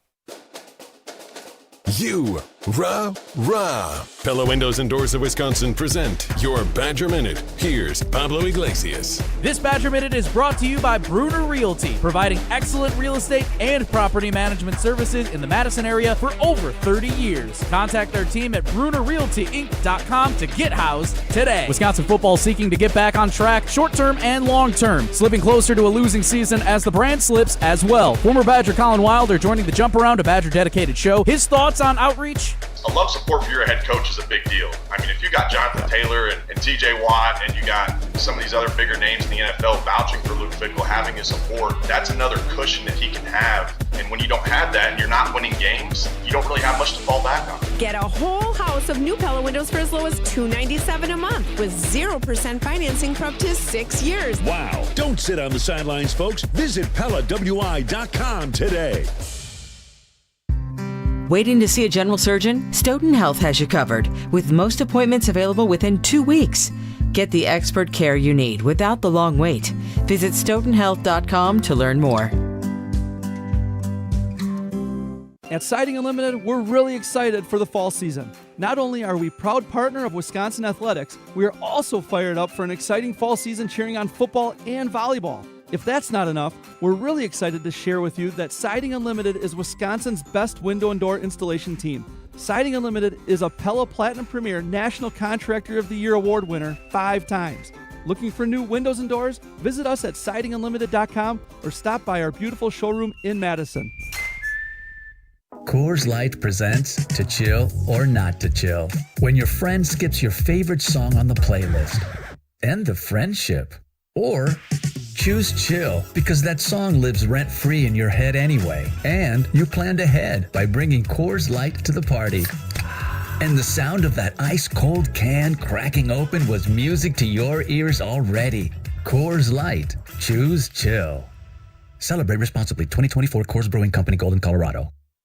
Buying a new vehicle should be exciting, and that's what Simden Chevy in Mount Horeb aims to do. That's why they vow to give you the better buying experience. Jim Rutledge here. I've had 3 better buying experiences at Simden Chevy in Mount Horeb, and I keep on going back because the experience and the Chevy is fantastic. So if you're looking for a buying experience you're going to want to repeat anytime you need a new or new-to-you vehicle, I recommend you make the short drive out to Simden Chevy in Mount Horeb because you're only minutes away from a better buying experience at Simden Chevy in Mount Horeb. It's football season in Wisconsin and the energy is electric. Get ready to fuel up the hype with Monster Energy. With bold flavors and that legendary kick, Monster gives you the power to go all 4 quarters. Whether you're tailgating before the big game, watching with friends at home, or catching every play at your favorite spot. Because game day isn't just about football. It's about bringing the energy wherever you are. Stop by your local Piggly Wiggly to pick up a Monster Energy drink today. Monster Energy. Unleash the beast. The Barry Alvarez Show is back at Hard Rock Casino Rockford. Hey, it's Jesse Nelson. Join Tarek, Derek, Coach, and me for a 2-hour Monday night special. The Barry Alvarez Show, Monday night 6 to 8 at Hard Rock Casino Rockford on 100.5 ESPN and the ESPN Madison YouTube channel. It's a beautiful day. Sky falls, you feel like it's a beautiful day. We have 90 seconds for Terrell on the north side. Terrell, you've been loyal so many years. Sorry to short shrift you, but you get the final word. What do you got?